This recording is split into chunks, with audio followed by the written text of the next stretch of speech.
I have come to understand that most people who like writing don't have pens. At least they claim to like writing. Yes. And even if they don't, Yeah. from time to time somebody may ask you to lend them your pen. Right. What I also realize, on many instances, or rather in many instances, they will not return that pen. Yes. So you have a spare for in case I borrow and I don't return? It won't really matter. Yeah. I have another one. I will not be inconvenienced. Yeah.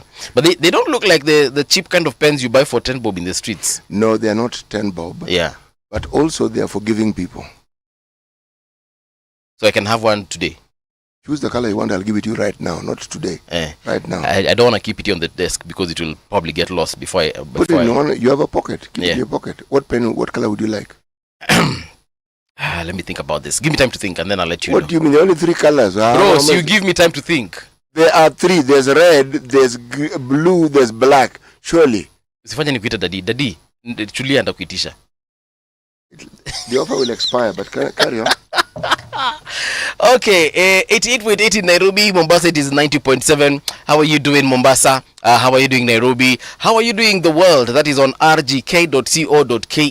That's where you can find us. By there, a lot of stories that shall be reading them shortly.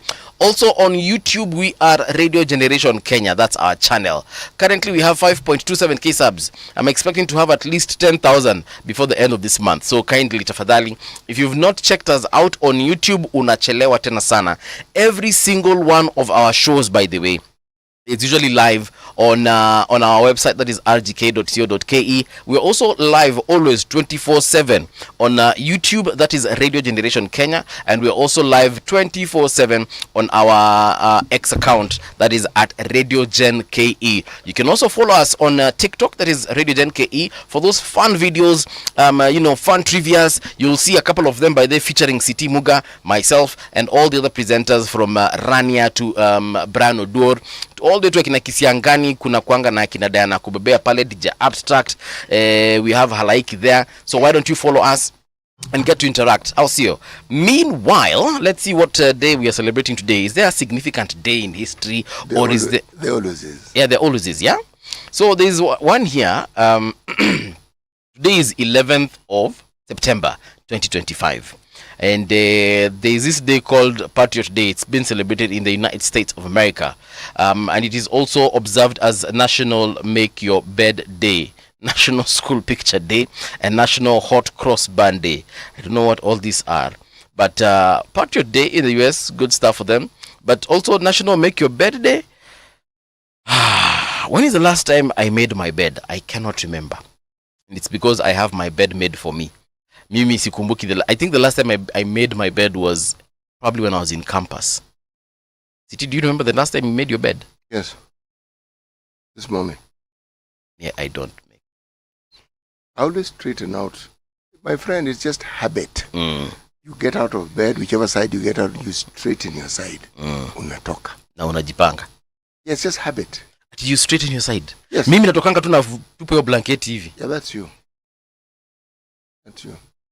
Saa zingine mwenye niko naye kwa kitanda namsumbua namwambia we, aje? As I said, that's you. Alafu anajipanga na itengeneza. Again, as I said, that's me. Yes. Okay. To be honest, even when I was a bachelor, I never used to make my bed. It's like, if you ask me, when I eat, my knee-jerk reaction is to get up and take my plate to the kitchen. If I'm not stopped, I'll actually wash that plate. Habit. Yeah. The only other time I used to make my bed, like I said, in campus is because my roommates would complain. That's the only time. Na pia sikuwa nataka mtu nikuje nipate umekalia bed sheets zangu. So I'd rather ukalie bed cover. So nitaitengeneza. Again, that's you. Okay. Patie methali. Right. I don't know how many people listening to me right now would also say that they also don't make their beds. I'd be interested to find out if I'm the only one, or if I have, if we can open a WhatsApp group and we say, kumbe tuko wengi, mbogi. We can even have like a get together of sorts and just enjoy ourselves. Just talk about, some of the do's and don'ts of not making your bed. Yes. Tufungue chama, tunachanga like 1,000 shillings weekly. And then at the end of the month, it's a merry-go-round, tunapatia mtu mmoja. Sawa. Kuna watu wanapea wana disappear. Right. Patriotism and nationalism are really right. One could argue they're the same thing. So, let me give you an African proverb. nationalism. The ruins of a nation begins in the home of its people. The ruins of a nation begins in the home of its people. The ruins of a nation begins. Kitambo inchi sambaratike. Masambaratisho yanaanza katika vyumba vya watu ama kwenye miji. Sana sana hapo kwa nyumba, hapo ndio nitakubaliana napo. Naanzia kwa nyumba ya watu. Okay. Interesting. So, yeah. Now we know. Yes. But the Yoruba are an even more interesting one. They say, a river never forgets its origin. A river never forgets its origins. Yes. Yeah. Have they ever... Do we know the source of the Nile? Yeah, of course we do. Victoria. Because I hear it's disputed that it's not necessarily those want to Namlolwe. Those, yes, that's Lake Victoria. But the question you should ask is, what is the source of Namlolwe? Yes, where do they get the water from? So the true source of the Nile. It is not one source. Yes. And it is not in one country. Do we know the sources of sources of Lake Victoria? Yes. The rivers that empty and into the lake. Yeah. Yeah, from Kenya, from Uganda. Some even go as far as Rwanda, just so that you understand. Yes. So it's not as though it is one source. Yeah. I've always wondered why our side of the lake is dirty. Because we empty dirty things into it, that's why. Yeah, when I used to live in Kisumu, nakumbuka wakati nilikuwa napata car wash ndani ya lake. Car wash ndani ya lake. What about factories that actually release all their trash into the lake? Raw sewage into the lake. How is it allowed? That one you need to ask the governor of Kisumu. It's crazy. All right. It is 9 minutes past 6 o'clock. Let's check out what's happening on the top stories of the website. That is rgk.co.ke. And by the way, we have our WhatsApp channel as well. It's Radio Generation Kenya. Get onto your WhatsApp, search for Radio Generation. Utatuona pale, our very beautiful logo. Join in. These stories are published there 24/7. Hata sazili umelala, kuna watu huwa wanafanya kazi wana post pale. We have lots and lots of correspondents who actually post a lot of these stories there. So why don't you check them out? You could actually find stories from your county as well. Let's start off with this one that was posted 7 minutes ago by Tanya Wanjiko. Senators say DPP weakest link in Kenya's war against corruption. The DPP, that is the Director of Public Prosecutions, is the weakest link in Kenya's war against corruption. You know what? I might be inclined to agree with this particular person. But let's read the text and what it says. Senators want the Director of Public Prosecutions stripped of absolute powers over criminal cases, citing repeated withdrawals of corruption cases as a major hurdle in the fight against graft. The proposed amending Article 157 of the Constitution to limit the DPP's authority and grant the Ethics and Anti-Corruption Commission prosecutorial powers, saying the current system leaves investigations vulnerable and justice delayed. Article 157 grants the DPP authority to institute and carry out criminal proceedings, direct investigations, and discontinue cases at any stage before judgment. Senators described the office as the weakest link in Kenya's anti-corruption fight, pointing to instances where the DPP's decisions to withdraw cases have frustrated investigations and denied the public the full course of justice. This is not a new discussion, you know. I'm hearing it for the first time. No, it isn't new. Okay. When Nuruddin Haji was the DPP. Not DPP. I said DPP. I know. Okay. I'm making fun of you. All right. There was a gentleman who was head of DCI. They were at constant loggerheads on the same subject matter. Yeah. Are we talking about this? Why am I forgetting his name? I forgot his name. The guy from Meru County. Yeah, his name sounded that way, but find his name. Okay, I'll remember him. Why are you going through? Find his name quickly. I will find it. But I wanted to confirm if he's the one. Yes, he is the one. There was a back and forth and back and forth and back and forth and back and forth and back and forth and back and forth. Kinoti. That was his name. Thank you so much. Yes. See, I told you, if you relax, you'll find the name. Yes. Now, stories abound. as to who was who and who did what. There are those who say Kinoti took instructions directly from some high-ranking government official. There are those who argued that Nuruddin Haji was frustrating the efforts of DCI. Nuruddin Haji was saying he is not going to prosecute a case that is half-baked. That is me saying. Yes. I said, if the evidence isn't there, he is not touching it. Because you go to court and there's no evidence. It's thrown out. Yes, exactly. You end up looking like a fool. Yes, so now we are back again. EACC says they've done sufficient investigation. DPP says this investigation has holes in it. It cannot. Because remember, they're the ones who decide whether this thing can hold. They say, this thing won't hold in a court of law. So please go back and do the work. Now we are back at it again. It is DPP. No, it is not DPP. It is Ethics and Anti-Corruption Commission. You see, Ethics and Anti-Corruption Commission also have a court. Come again? Ethics and Anti-Corruption Commission have a court. Wakona koti. Unaweza kupeleka mambo kwa court. Chambers. Iko. Okay. Magistrate court. Iko. Specifically for corruption cases. Iko. The DPP has the mandate to decide what to take forward for prosecution and what not to. The DPP is not one person. It's the ODPP. Office of the Director of Public Prosecution. Yes, and there are lawyers there who look at these things and they determine the veracity of the case before it goes forward. Now, when such a tough war begins, again, like with most things in this country, the truth is not what is being discussed there. No. If you give it just a little time, if they don't settle the issue, we'll get to understand what is actually happening. The reason I said I'll agree with the author of this article is because, or rather I agree with the senators because they're the originators of the whole issue.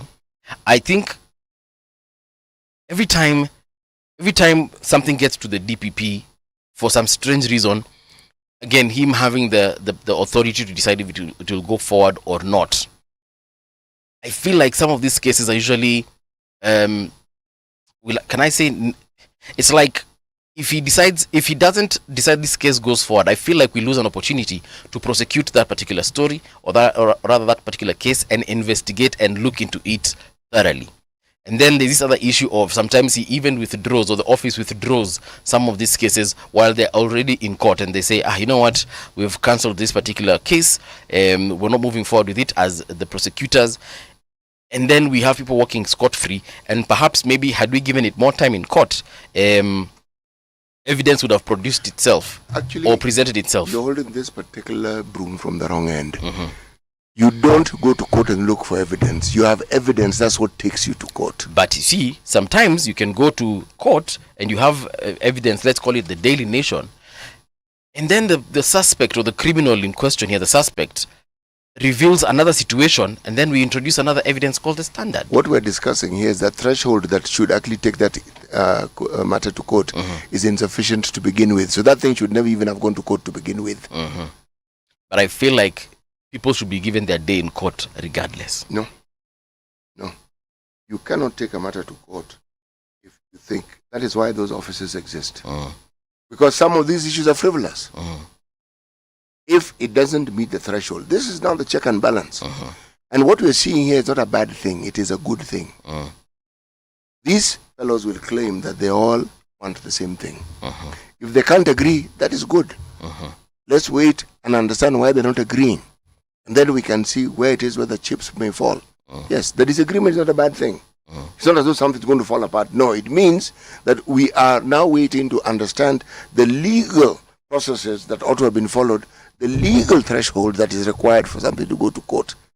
So, let this discussion continue. I personally am very happy with what is going on.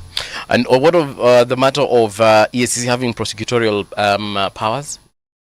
What do you think about that? Because I think they should be given that. And they've been asking for this particular authority ever since EACC was incepted. Separation of powers is like saying the executive should have their own judiciary. Nope. Let it stay exactly as it is. Look, there are things that were crafted and put in our constitution, our 2010 constitution, that, as would be expected, we wouldn't have known how it pans out until we implement it. Upon implementation, then you understand where the chips fall. We see and understand now where the chips are falling. If there are amendments, you'll have an idea of what it is you need to amend. But our situation in this country is that this constitution that we keep speaking of hasn't even been fully implemented. We are amending things we haven't even implemented. So how do you know it's going to work? It's when you operationalize it that we know. You say, Ikitu. Yes, but... Yeah, because by the time EACC is coming to arrest City Muga, they have some level of evidence, or some kind of evidence. They do. Right? They do. Then they present it to the ODPP. Yes. Then ODPP says, yeah, Toshimboga. Yes. Does it mean that City Muga is not corrupt? No. Does it also not mean that EACC have picked on me? Can we examine the evidence that they have presented about City? Me, that's what I'm saying. Because ODPP anaweza angalia aseme, hii tukifika nayo kotini, City Muga atajitoa hivi na hivi na hivi. So, rudini mwende mka find more evidence. The discussion that I want to hear, with every of these cases that we hear been thrown out, the onus is on the DPP to tell us what the threshold was and why it wasn't met. Yes. That is something that can be discussed and should be discussed.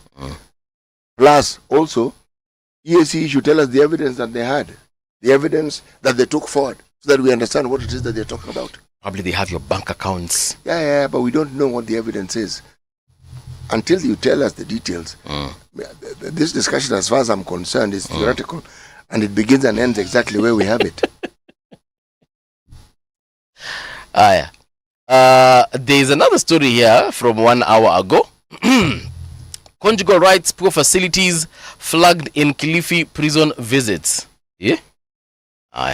Let's check it out. The National Assembly's Constitutional Implementation Oversight Committee, chaired by Karoli Omondi, has begun a series of inspection tours of prisons in Kilifi County to assess conditions and push for reforms aimed at restoring dignity in correctional facilities.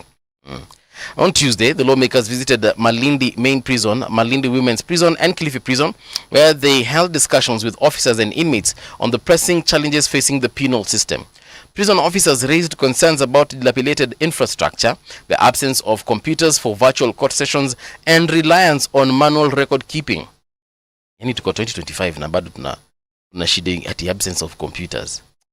They also highlighted severe shortages of uniforms, poor working conditions caused by the harsh coastal climate, and the lack of security technology such as CCTV cameras and signal jammers. The committee noted that most facilities remain run down with few classrooms, no libraries, and no counseling rooms.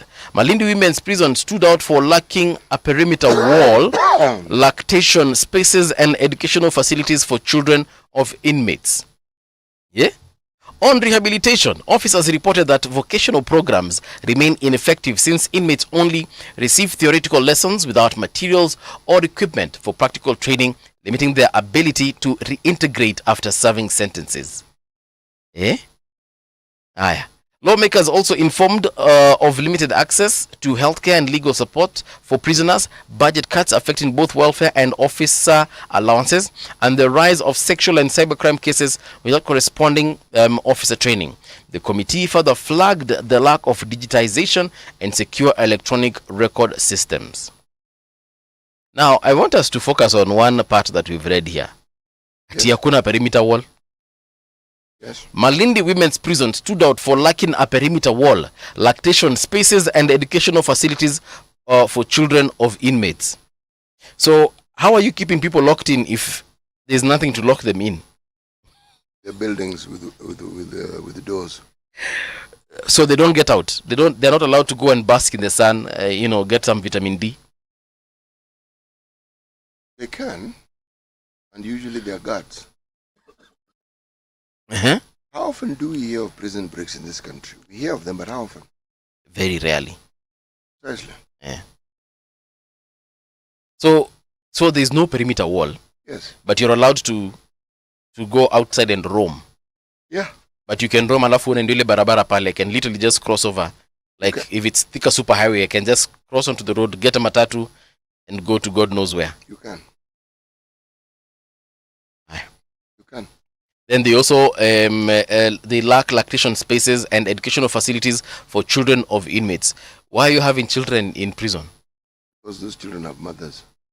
No, but why are you having children in because prison? they are too young to be left without their mothers. So we are assuming that this...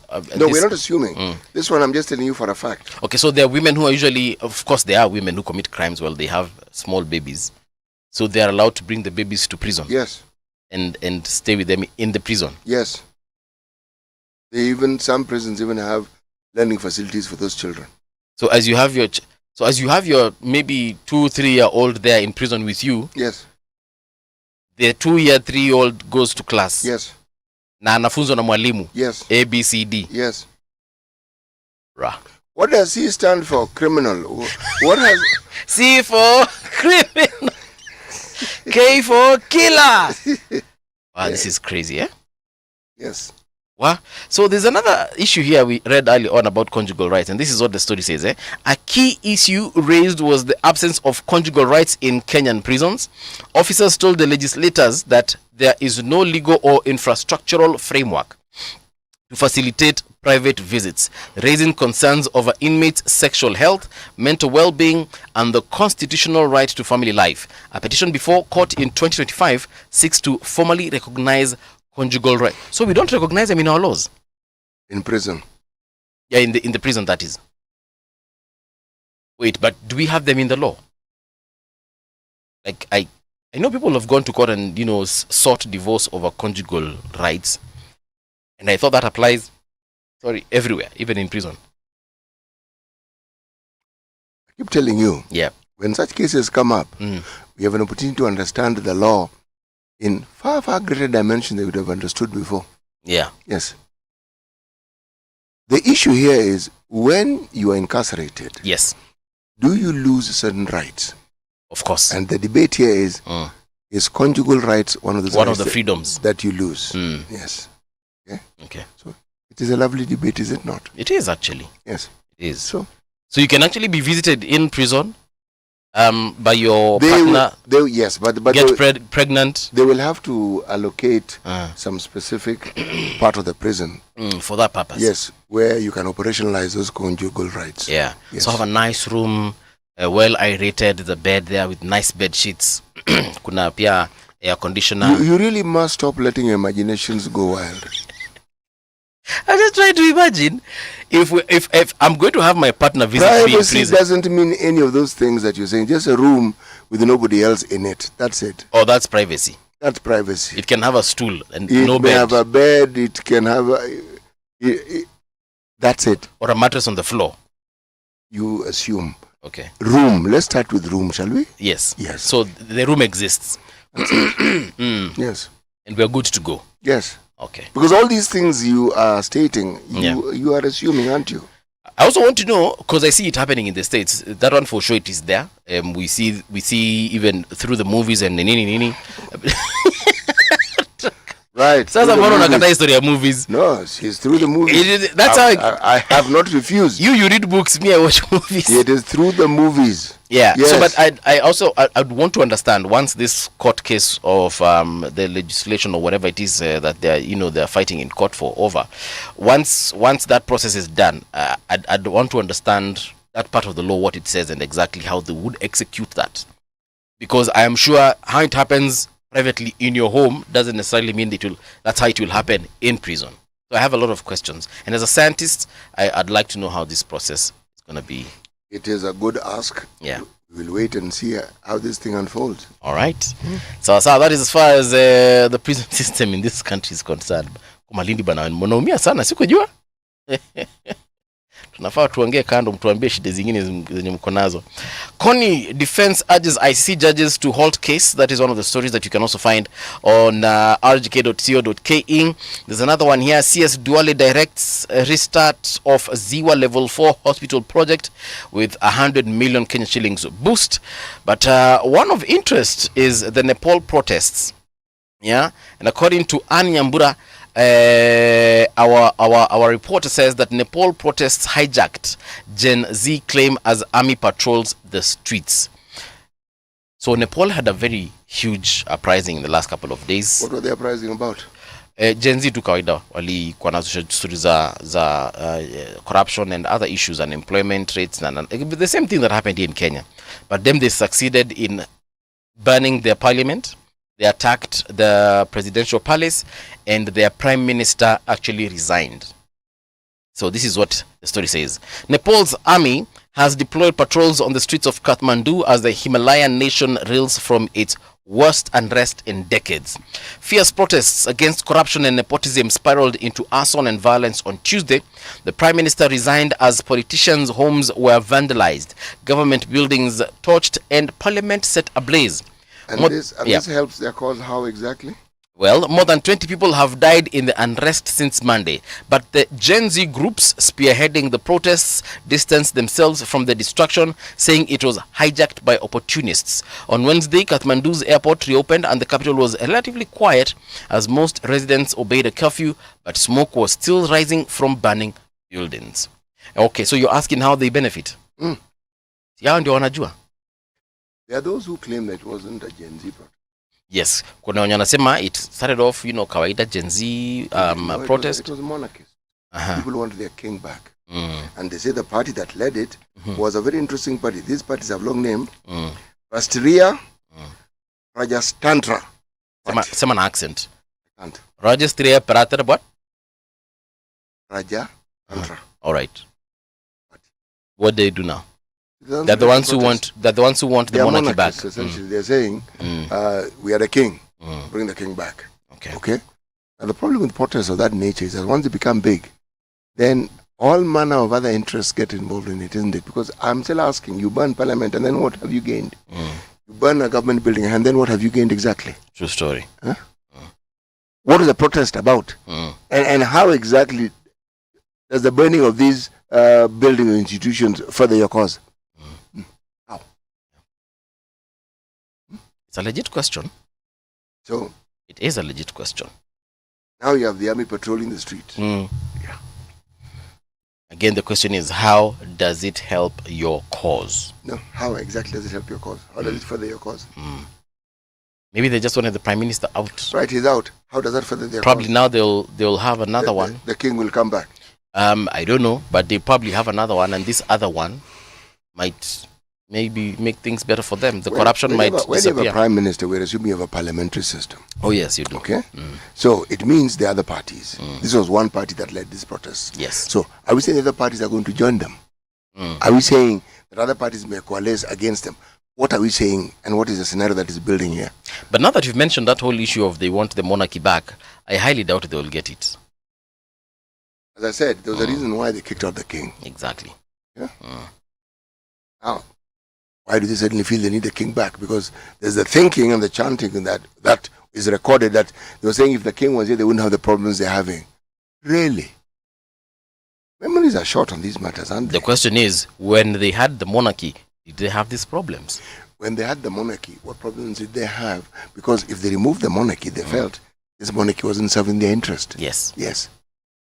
But this isn't a phenomenon that is new. No. In this country, once our presidents leave office, they become more popular than they ever were when they were in office. And people extol their virtues, what wonderful people they are. But while they were in power,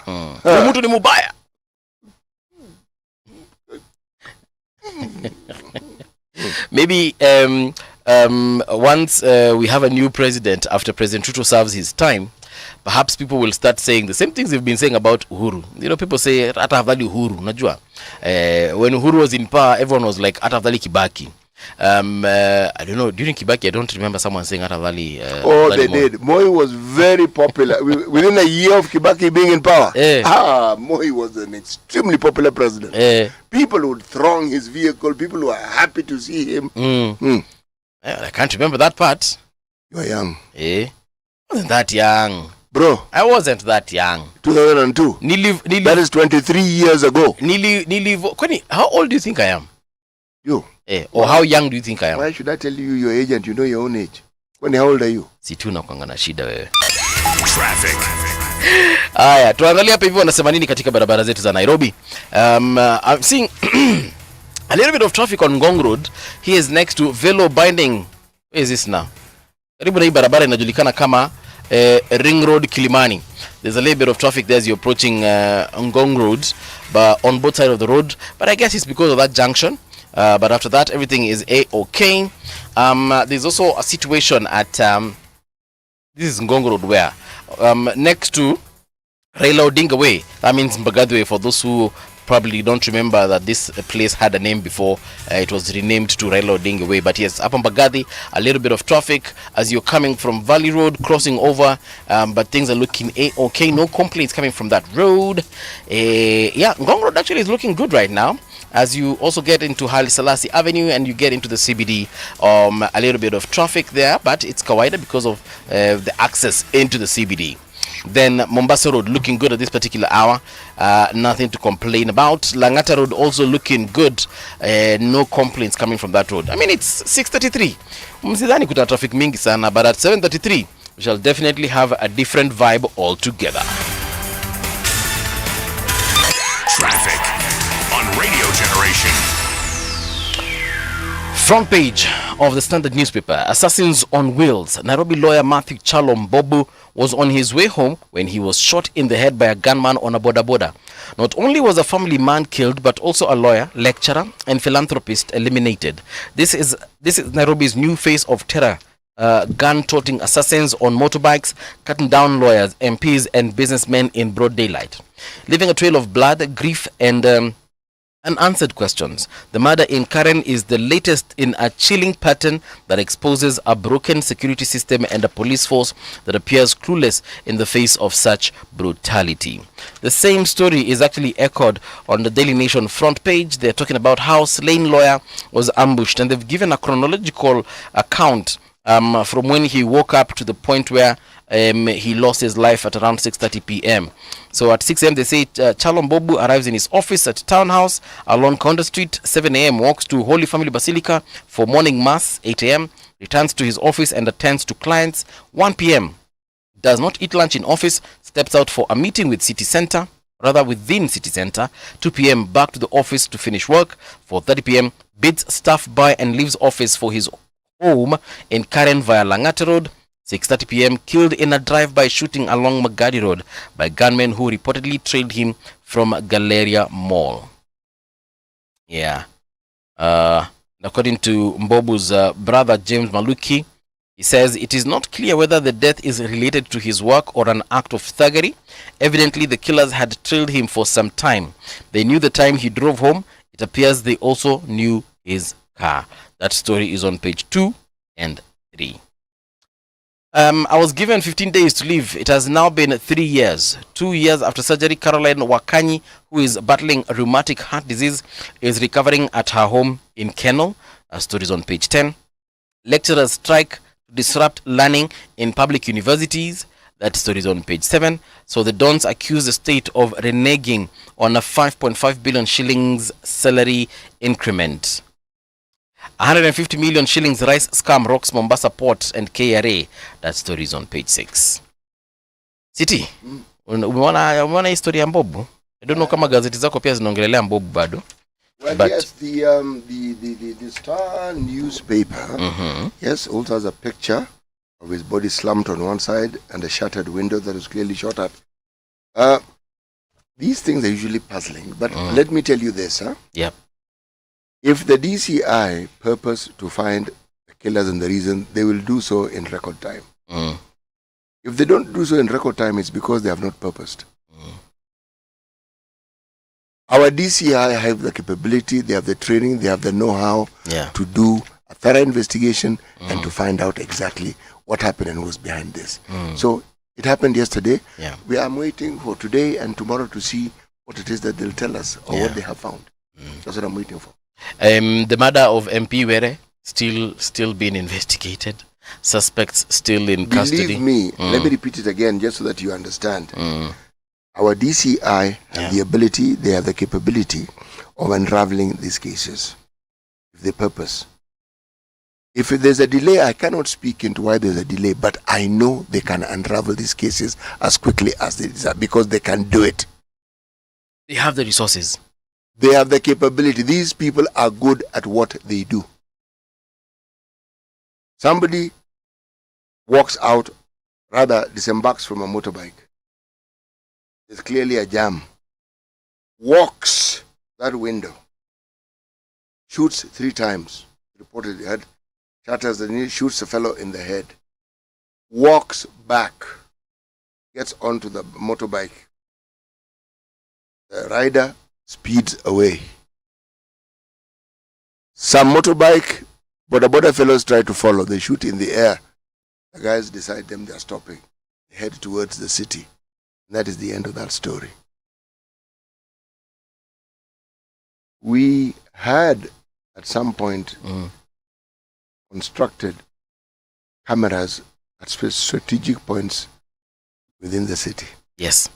The major roads, you'll find one on Wayaki Way, and one, I don't remember where they are, but there are several on Ngong Road, several on Wayaki, several on Mombasa Road. Those were meant to help with such cases, so that you actually understand. Now, anything that involves DCI, if the DCI determine they want to resolve this matter, they will resolve it. But we do not know, because people don't just wake up in the morning and shoot others. And the person who shot clearly knew what he was doing. Nothing was taken from the car. Just shot, then went on. Who gave the order? Who wanted this person dead? Why did they want him dead? Yeah. So, those are the things that we will be waiting to be told in the coming days. And we have several cameras even around Galleria. Privately installed, of course. They don't belong to the government or any public institution. So if they want, they can actually even access those particular footages from all those cameras we're talking about. My point is that people don't get killed every day in this country in such a manner. And we've had some bizarre cases that you'd think were difficult to unravel, and yet they have unraveled them. I'm waiting to see how they will unravel this one. But somebody wanted this gentleman dead. Obviously, yeah. You can't even say it was a case of a mistaken identity. No, they knew exactly what they were doing. Yeah. And again, if what we see in the movies and read in the books is true, people will always trail you before they execute you. And they will probably do it for days. They want to know your routine. What time do you wake up? What time do you have your lunch, if at all you do have lunch? Do you have a clan day, for instance, that you usually go and visit at a certain time? So they can see the best time to actually get you. And if they wanted to frame the murder in a certain way, maybe as a robbery gone wrong, they know how to do it. So it's safe to assume that they had trailed this lawyer for quite a while. For a couple of days, one yes. of the things I don't do, I don't hypothesize on such issues for the simple reason that I know very little about this matter, except that this fellow was shot dead. Yeah. But I'm just trying to give it some educated guess as to how it might have happened. Maybe they trailed him and they knew this is the perfect place to find to get him and execute, because there's usually traffic at this particular time. It's easy for us to get away on a motorbike. No one will pursue us. No cops around this area, because hapo mali alipatikana, mali alishutiwa, the nearest police station is where? Quite far away. We tend to be creatures of habit. It is not difficult for someone to determine. We come to work at a certain time. Yes. All you need to do is ask the watchman. What time does so and so come? Because they do know who we are. You'll be told this person arrives at this time. When do they leave? At this time. Over time. Yeah. So I'm waiting to hear as the story unravels. Okay. Lakini naweza kwambia hii si kitu ya kubahatisha. Ukitaka kumaliza mtu, bro, hii si kitu unabahatishanga. Lazima ujue. Wanasemanga surgical precision. Sasa tunajua huyu nikimpata hapa nikimalizana naye nitaenda hivi. Hivi hakunanga makarau. Responsibility ya makarau inakuanga X amount of time. I'm assuming that is what professional assassins would do. Again, according to the movies. Hustler fund defaulters to be barred from accessing bank SACCO loans. So this is the story on page 7 of the Daily Nation. So apparently Kenyans who defaulted on Hustler fund loans will not be allowed to borrow from banks, SACCOs and other financial institutions. The government said on Tuesday as it made public new plans to scale up credit access and market linkages for micro, small and medium enterprises. The announcement was made by Cooperatives and MSMEs Development Cabinet Secretary Wycliffe Oparanya in Mombasa. As of May, the government had recorded 6 billion in defaults from Hustler Fund borrowers. Bwana, simulipe madeni. Lipeni deni hiyo ya Hustler Fund bana. Jeni kupatia Oparanya stress. That stress is part of the work. It's part of his work. Part of his job description. It is. Yeah. Yes. But tafadhali lipeni deni. Kama unaweza. Kama unaweza. Ulikuwa unachukua kama unajua utaweza kulipa? Ulikuwa unajaribu kama inapeano. Ukaona inapeano ukasema, "Ala, nimepata hapa 1600." You spent it. Bwana hata nikanunue mzinga. Then they want to ask you to return it. They want to what some of these people. It's my money. Haya, the Star anasemaje? There's an article by a gentleman called Nzao Musao. Why we are all candidates for the next Shakahola. Wait, what? Why we are all candidates for the next Shakahola. Yes. We pray for miracles to cross our paths every single day, every Sunday. Few of us are determined to stick to the straight and narrow way. Okay? Yes. He's a senior project manager at the Friedrich Naumann Foundation, a member, Media Complaints Commission, and advocate of the High Court of Kenya. That is this gentleman who has written. And then there's another opinion that has been written by our Principal Secretary of State Department for Internal Security and National Administration. Yes. Disruptor, reformer, dreamer, the making of Ruto's legacy. Okay? Unlike populists who promise without delivery, the president has favored execution. His frequent county tours show a leader deeply vested in service, not spectacle. That is according to Raymond Omolo. Bang in the middle of the paper, agency says high-profile corruption cases collapse without justification. What are they talking about? Well, Ethics and Anti-Corruption Commission attacks prosecutor as ODPP defense dropped cases. What we were discussing earlier on, right? So again, I told you this is not the first time. Yeah. This TIF, the first time. The TIF was between DCI and ODPP. Now it is EACC and ODPP. So basically, the common denominator here is ODPP. Yep. They're saying these guys are not doing what they are supposed to do. They're dropping cases. But according to this paper, they're calling it a fierce power struggle erupted between the Ethics and Anti-Corruption Commission and the Office of the Director of Public Prosecution, posing a grave threat to the ongoing war against corruption. The discord reached a boiling point last week when the ODPP abruptly withdrew a corruption case against former Migori Governor Okoth Obado, exposing the deep fractures that threaten the integrity of the justice system.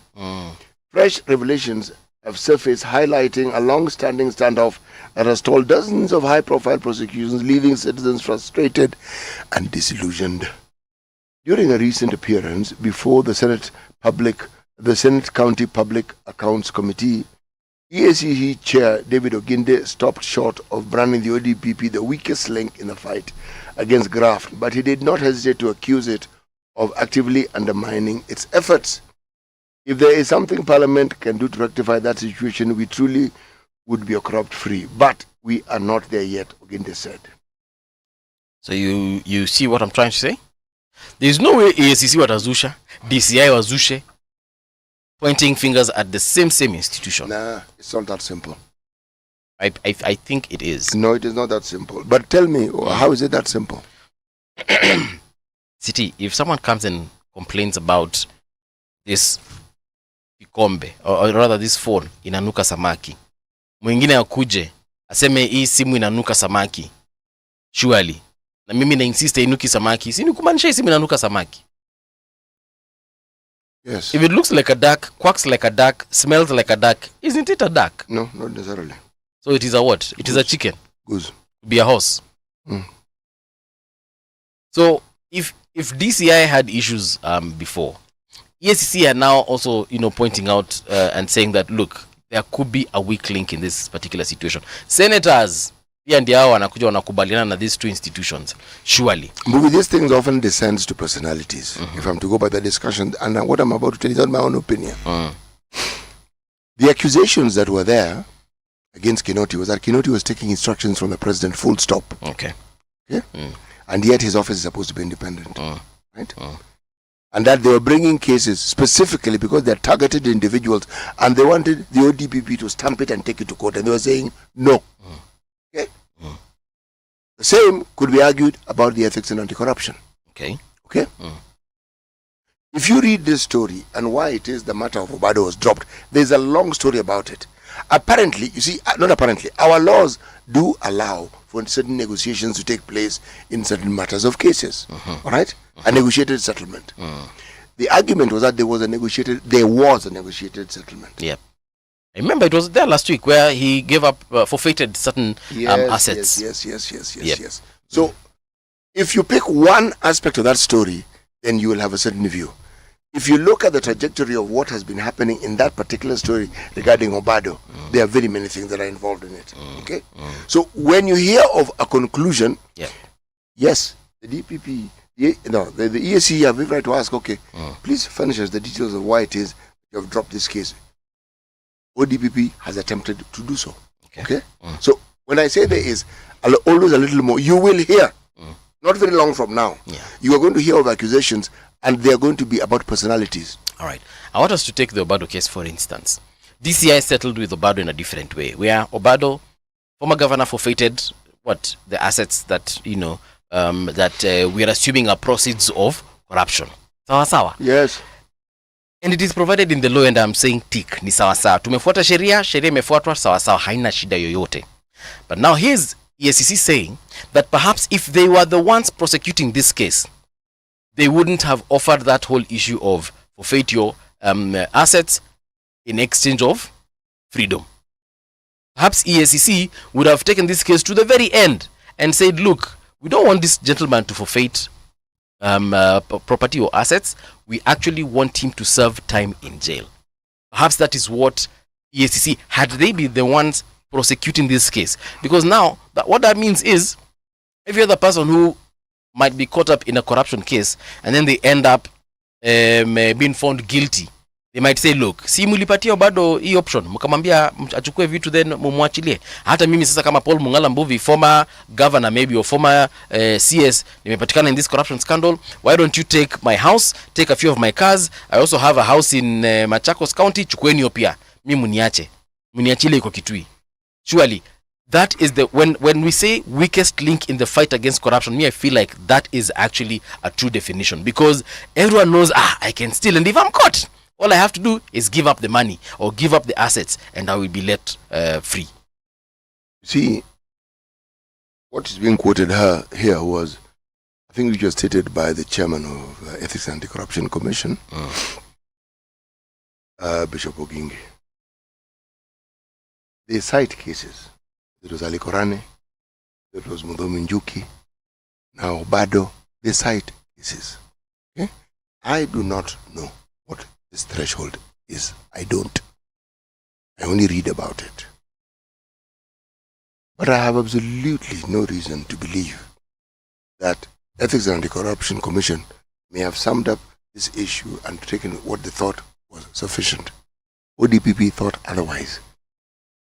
Now, can they furnish us with the details of what they presented?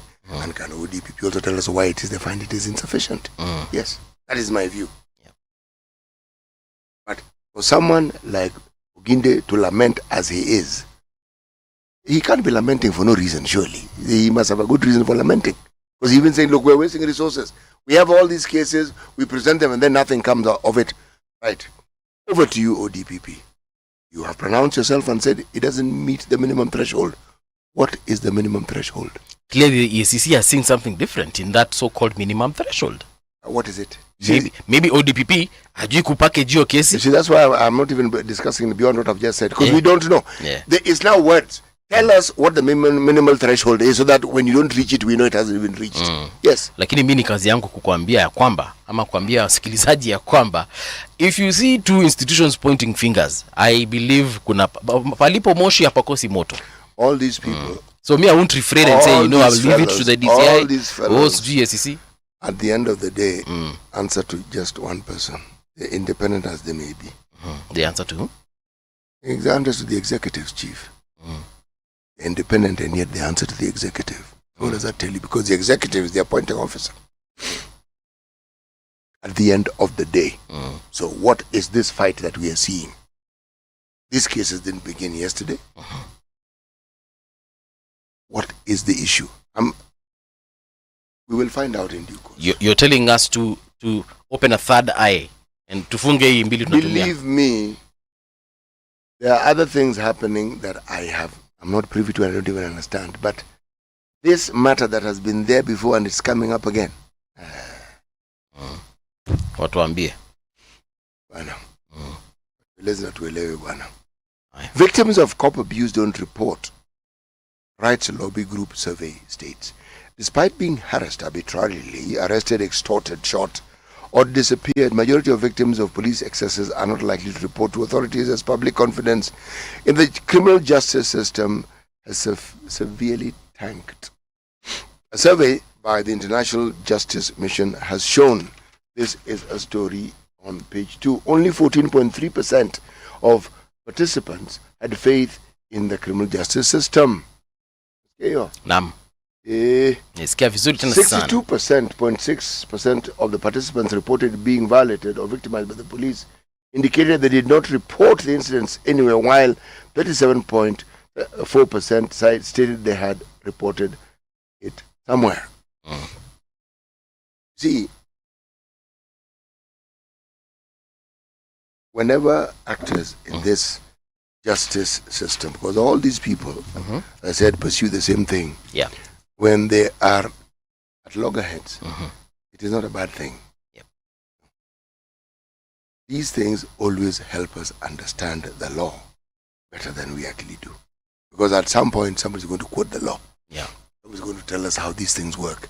Then we'll begin to understand. Ethics and Anti-Corruption Commission has complained for the longest time that one, they are underfunded. Yes. They have complained that underfunding is what makes it sometimes difficult for them to investigate as well as they could. Yes. But one thing that I do know is they actually do have. And by the way, the people who investigate are not private investigators. They are people who are probably seconded from DCI. So these are trained investigators. Yes. Well, they follow things. I remember a time when I worked in Kisumu County. I worked within Kisumu County. Yes. I was still working for the Kenya Medical Research Institute. A case arose at Lumumba Health Center about certain drugs. And that particular case brought with it people, detectives from Ethics and Anti-Corruption Commission. Yes. I know because one of the people who we worked with had been interviewed about it. Apparently there was a batch that they were following. You document medication by batches, and then the batches have serial numbers. Something had gone wrong and they had been tracing it, and they traced some of that to that particular health center. So when the procurement officer was asked, this procurement officer was actually a very polite young lady, but she had the misfortune of having been gifted with a gruff voice. So when she spoke, you actually thought she was insulting you, speaking to you rudely. But she actually wasn't rude. Okay. It is just the way her voice was constituted. What? So she was asked to report to Nairobi. I accompanied her. Okay. I was honored to find out. The med soup also came with us, or that facility. In the process of talking to these people, but they're very polite. Very, very polite. Yes. We walked through the process. I realized that they actually investigate these things very thoroughly. Yeah. Or they know what they do. When they explain it to you and how they arrived at it. Because I was puzzled. So these drugs, were they only coming to Kisumu? Say, no, they're going all over the country. But why this batch? And they explained to me why that particular batch was being traced and why it was of interest. See? And they said, so how do you trace it? He said, well, there's a center where all the drugs from KEMSA go to. From there, they're then distributed. And you record what you have distributed. And in the recording, you indicate the serial numbers and the batch numbers. So we simply look at the various places where those batches went to. One of them was here. So they had come all the way from Nairobi to do that. So now people are being asked, why don't you come and write statements in Nairobi? Yeah. It was the one and the only time I've been to that place. It is not, I didn't find it threatening. Police stations are threatening, intimidating. That place is not there. That place is not threatening. And what made me even more comfortable was I saw some fairly high-ranking government officials also sitting, waiting to talk to these people. I figured, I'm in safe hands. These individuals are also here. Clearly, these people are doing their work. These are people who are, when I say high-ranking, yes, they were very high-ranking, and they had reported because they had been asked to report. So let's wait and see how this unfolds. Right. I want to read this comment here by Wafula team. Amesema ODPP is an appendage of OP. That is Office of the President. When Ruto took over, corruption cases against his close associates were withdrawn. Then when Kenyans will get a serious person in State House, corruption will be eliminated. All right, Wafula, thank you so much for your comment. And we do hope that one time, corruption will be a thing of the past in this particular country. Yeah, so that we can actually focus on development. I believe a lot is lost by the through our corruption situation. Yeah, so let's see how that pans out.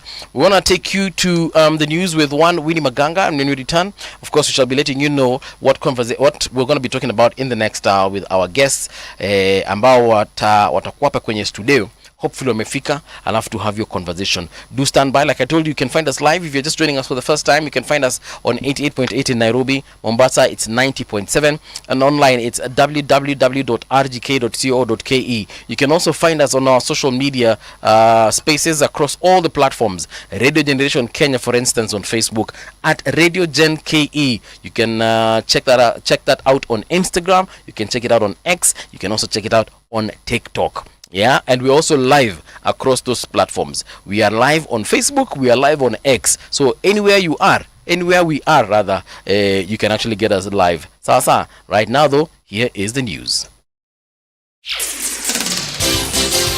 It's 7 o'clock.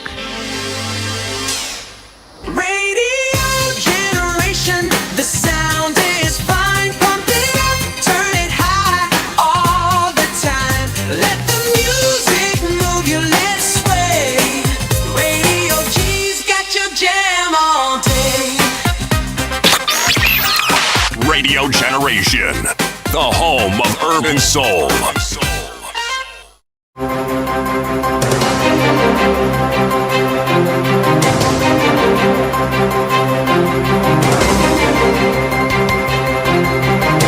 This is the Radio Generation News.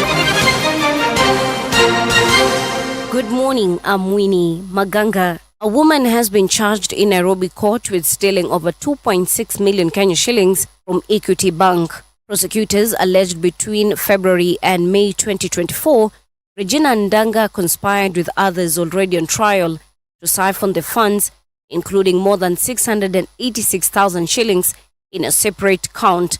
She also faces an alternative charge of receiving stolen money through her Equity account. Ndaga pleaded not guilty, and Chief Magistrate Lucas Onyina ordered her held until September 11th, 2025, when a bail ruling will be delivered. On the 11th of April 2024, at an unknown place within the Republic of Kenya, 4 Kenya shillings, 341,790 from Equity Investment Bank account number 134 0264 783844.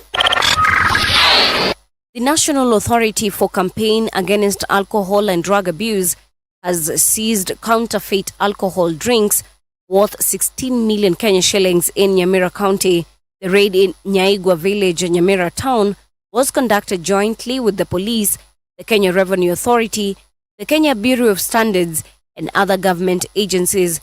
Officials say the drinks were likely destined for distribution across the region and described the haul as one of the largest in the county this year. Some of the KRA stamps being used here are fake, and in some cases where the stamps are genuine, the content and the brand does not match what is registered under that stamp. We have netted approximately goods worth 16 million. The investigations are ongoing, Ile kitu ningewasihi sana sana watu ya biashara ni kusema tu wafanye biashara ile halali na hakikisha kwamba ile vitu inakuja hapa kama ni pombe ni ile inakubalika na Kenya Bureau of Standard na haidhuru maisha. Protests broke out in Marsabit town on Wednesday after border riders and locals clashed with the police over the brutal killing of a 22-year-old rider. The demonstrators lit bonfires along the Marsabit-Isiolo road, forcing some businesses to close as they demanded an urgent investigation. The victim, Guyo Golicha Salesa, was attacked on Tuesday night by two people who posed as clients. He was stabbed several times before being beheaded. A Senate watchdog committee has called upon the Director of Public Prosecutions, Renson Igonga, to explain the withdrawal of 18 criminal cases involving county governments. The cases, which touched on county executives and county assemblies, involved the loss of billions of taxpayers' money. The County Public Accounts Committee says it is concerned that suspects were discharged without clarity on who should be held responsible. EACC Chief Executive Abdi Mohamud told the committee that despite referrals since 2013, the DPP's office has never explained why the cases were dropped. It would be good for us if we take our cases all the way through to court. Civil cases, as has been mentioned by the CEO, the law allows us to take our cases all the way through.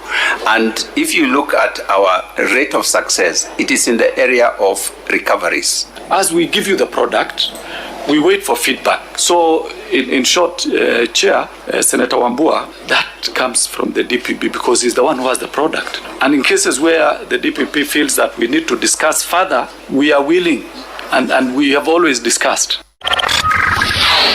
France saw a day of protest on Wednesday led by grassroots movement named in a show of anger against the political class and proposed budget cuts.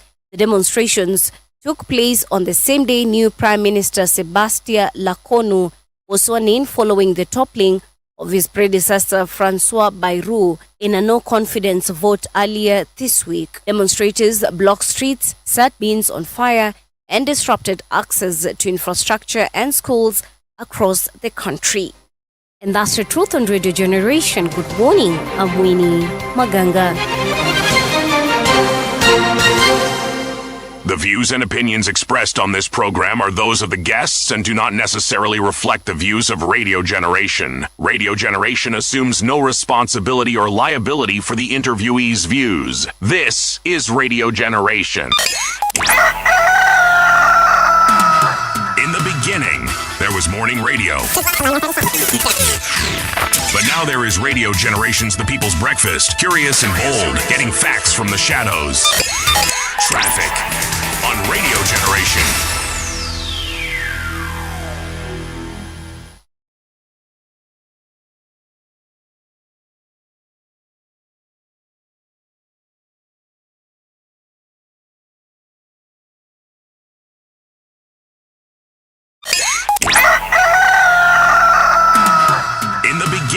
There was morning radio. I've never seen anything like this. But now there is Radio Generation's The People's Breakfast, curious and bold, getting facts from the shadows. That's what it is. Now, as the city wakes and secrets stir, a bright new voice shines. The People's Breakfast, your morning, your voice, your journey. You got it locked. Good morning. Good morning, my neighbor. Welcome to the home of hard truths and bold insights, Radio Generation.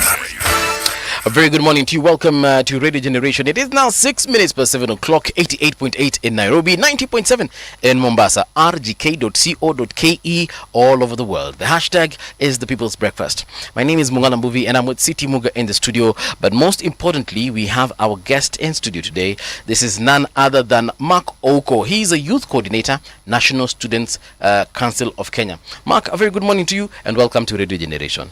Auntie, good morning to you. Good morning to you too. Yeah, National Students Council of Kenya. Yes. I thought it had a different name. This is on for universities, right? They are There are two. There's one that's called the National Youth Council. Yes. That's being, the CEO is under Gloria. Then there's also the National Students Council. So the National Students Council is under the Ministry of Education. So it's a council that is in charge of, students generally from university up to like the primary level. Yes. So you're a government employee. He has just informed us. Well, now that we've mentioned it, so Mark, once again, welcome to Radio Generation, and of course, we want to look at the situation that is plaguing the youth, and the reason I'm saying plaguing is because there is a lot that the youth can talk about as far as their problems are concerned. We saw what happened during maandamano ya last year. We saw what happened during maandamano ya mwaka huu. And whatever they highlighted is something that we have been knowing. It's not like now we started knowing about it last year.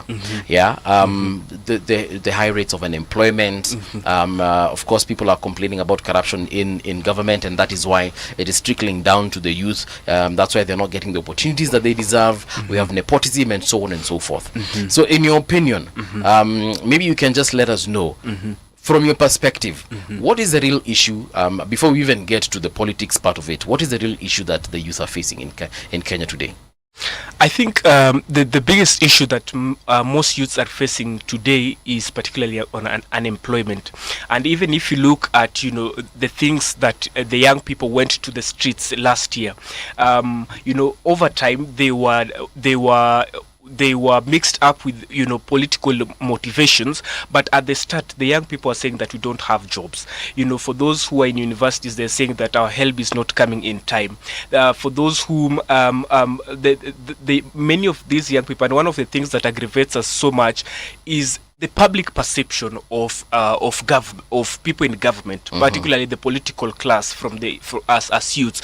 When you see somebody is putting on a watch of 900,000, and you cannot even afford to take 2 meals in a day, it's something that will obviously aggravate you. So I think the fundamentalism is, amidst all the things that were said, from high dependence of remittance, the economic situations and all that, the top fundamental issue is that most of them are unemployed. And the reason why I'm saying this is the biggest problem is that most young people do not have the privilege to think the way you and probably City and perhaps most of us can think. Because of this, there's this thing called the Maslow hierarchy, that the people who are normally at the lowest financial hierarchy do not have the privilege of self-actualization. Yes. You cannot start telling them to think about policies and all this when they cannot even afford to eat themselves. So the fundamentalism is the lack of employment. Yes. So who exactly is supposed to provide this employment? Because a government can't employ every single one of us. So when we are asking the government to help us get employment, what exactly are we asking the government to do? And why has it not done that, according to you?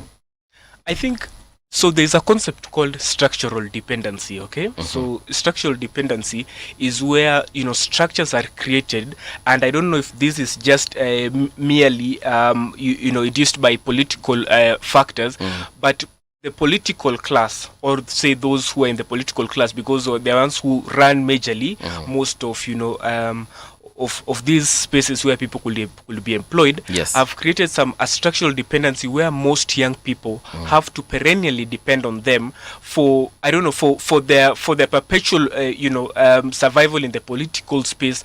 But even going back to your question, a president cannot just wake up today and say, I'm employing all these young people. True. You cannot just even I don't think if our fiscal capacity can allow that.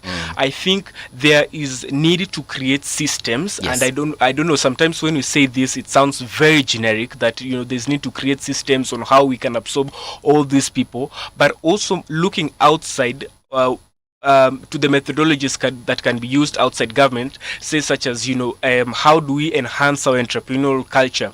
There's an upcoming digital incubated economy where so many people are earning through the online space. So the work of government, I hear sometimes people say that it is not the work of government to create jobs for young people, but to create a conducive environment. But we need to ask ourselves, globally, who is the highest, employer of people globally is government. So I think where the rubber hits the road ultimately is that government would solely be the ones to take this responsibility of making sure that most young people are employed. Yeah. Yes. But is the government really the largest employer?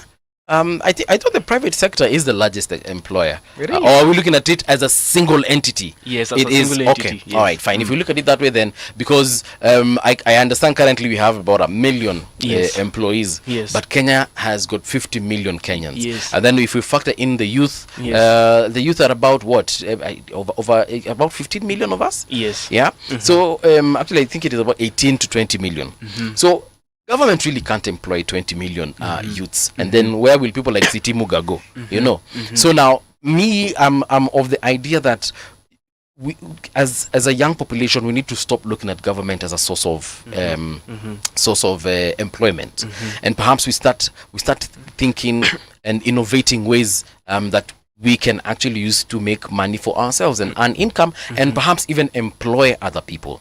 I understand government should facilitate that process whereby they make the environment conducive for businesses to thrive and so on and so forth. And to be honest, they have kind of failed in that particular aspect. But now, in the absence of that, what do we do?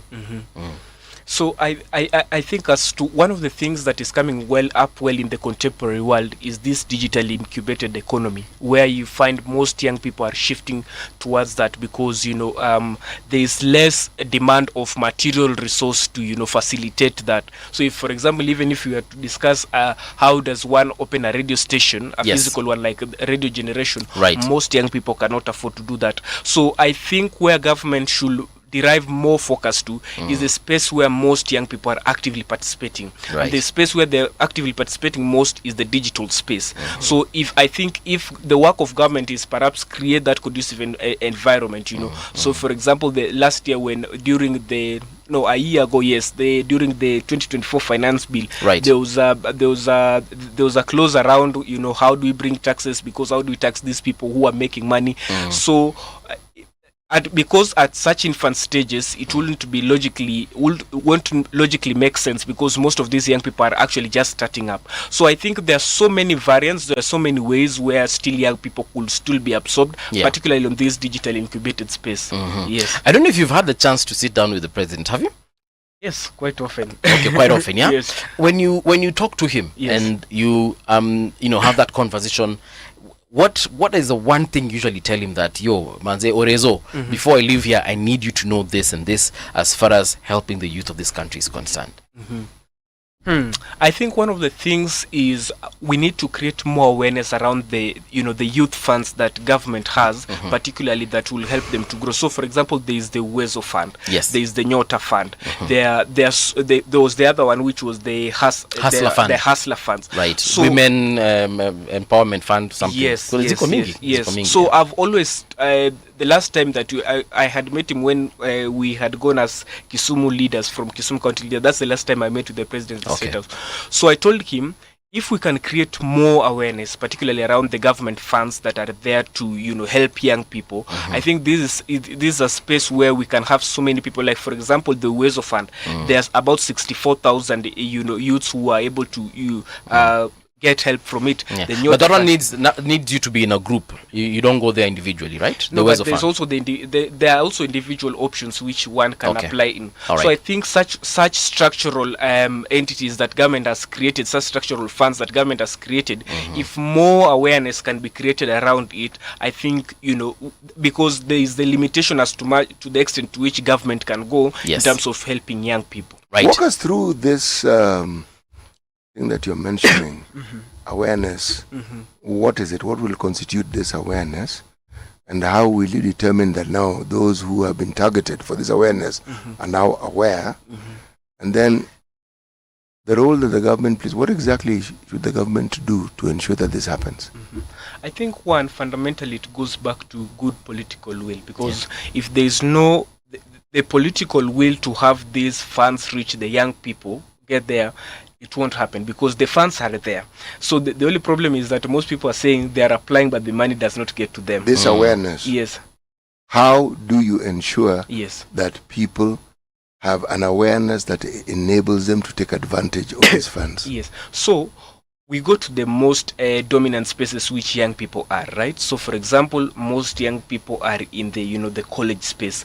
Most young people, they are these community based organizations where young people are.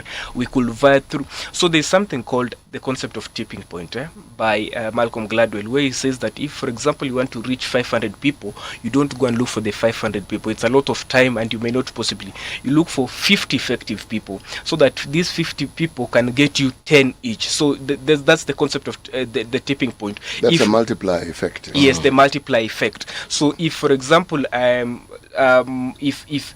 I want to get youths in Moroni, say for example where I come from, there is the member of parliament who could be reached.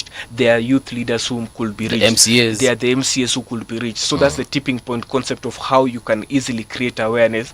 But there's also the social media space. Yeah. Where has it been done in Kenya? And this place where it has been done, other places, what have the results been? I think there are quite a number of people who have been able to benefit from these funds. So like, for example, the Ways of Fund, which I mentioned, about 64,000 people were able to benefit from this. But there's the question about political goodwill, because if the people in the political class in government don't want the money to go out. You're unfortunate, Mr. Uko, because Yes. you come from the same place I do. Yes. Muhoroni. Yes. In this Muhoroni, Yes. has this thing worked? I do not have the exact data of people from Moroni who have been able to get aid from it. You see, the reason why I'm asking you these very direct and pointed questions, Yes. you happen to be in an organization Yes. that is supposed to help in such matters. Yes. Yes. So let me ask something that perhaps you can respond to Yes. with greater ease. What role does your organization play in ensuring that this awareness we are speaking of Yes. actually is enacted and that people actually get to understand, Yes. so that they can now move to the next point of benefiting from it? Yes. So, for example, the National Students Council, we have a leadership structure, right? So we have the people who sit in the National Students Council. Then we also have leaders in the devolved units. In the counties, we have different representatives.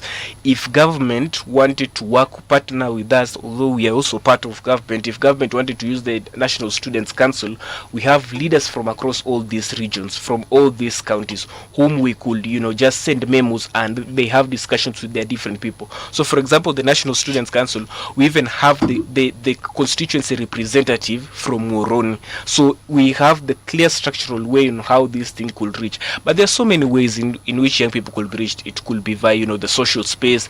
It could be the, physical space and all this. You're a high-ranking official in this organization. Yes. So I'm going to take you to task. Yes. I need to understand Yes. if what we are saying has worked anywhere in the country. Yes. And if it has, where has it worked? I know quite a number of people who have benefited particularly from the Nyota Fund, which is the most recent one. I know a number of people who have been able to benefit from the Ways Are of these Fund. individuals or are these groups of people?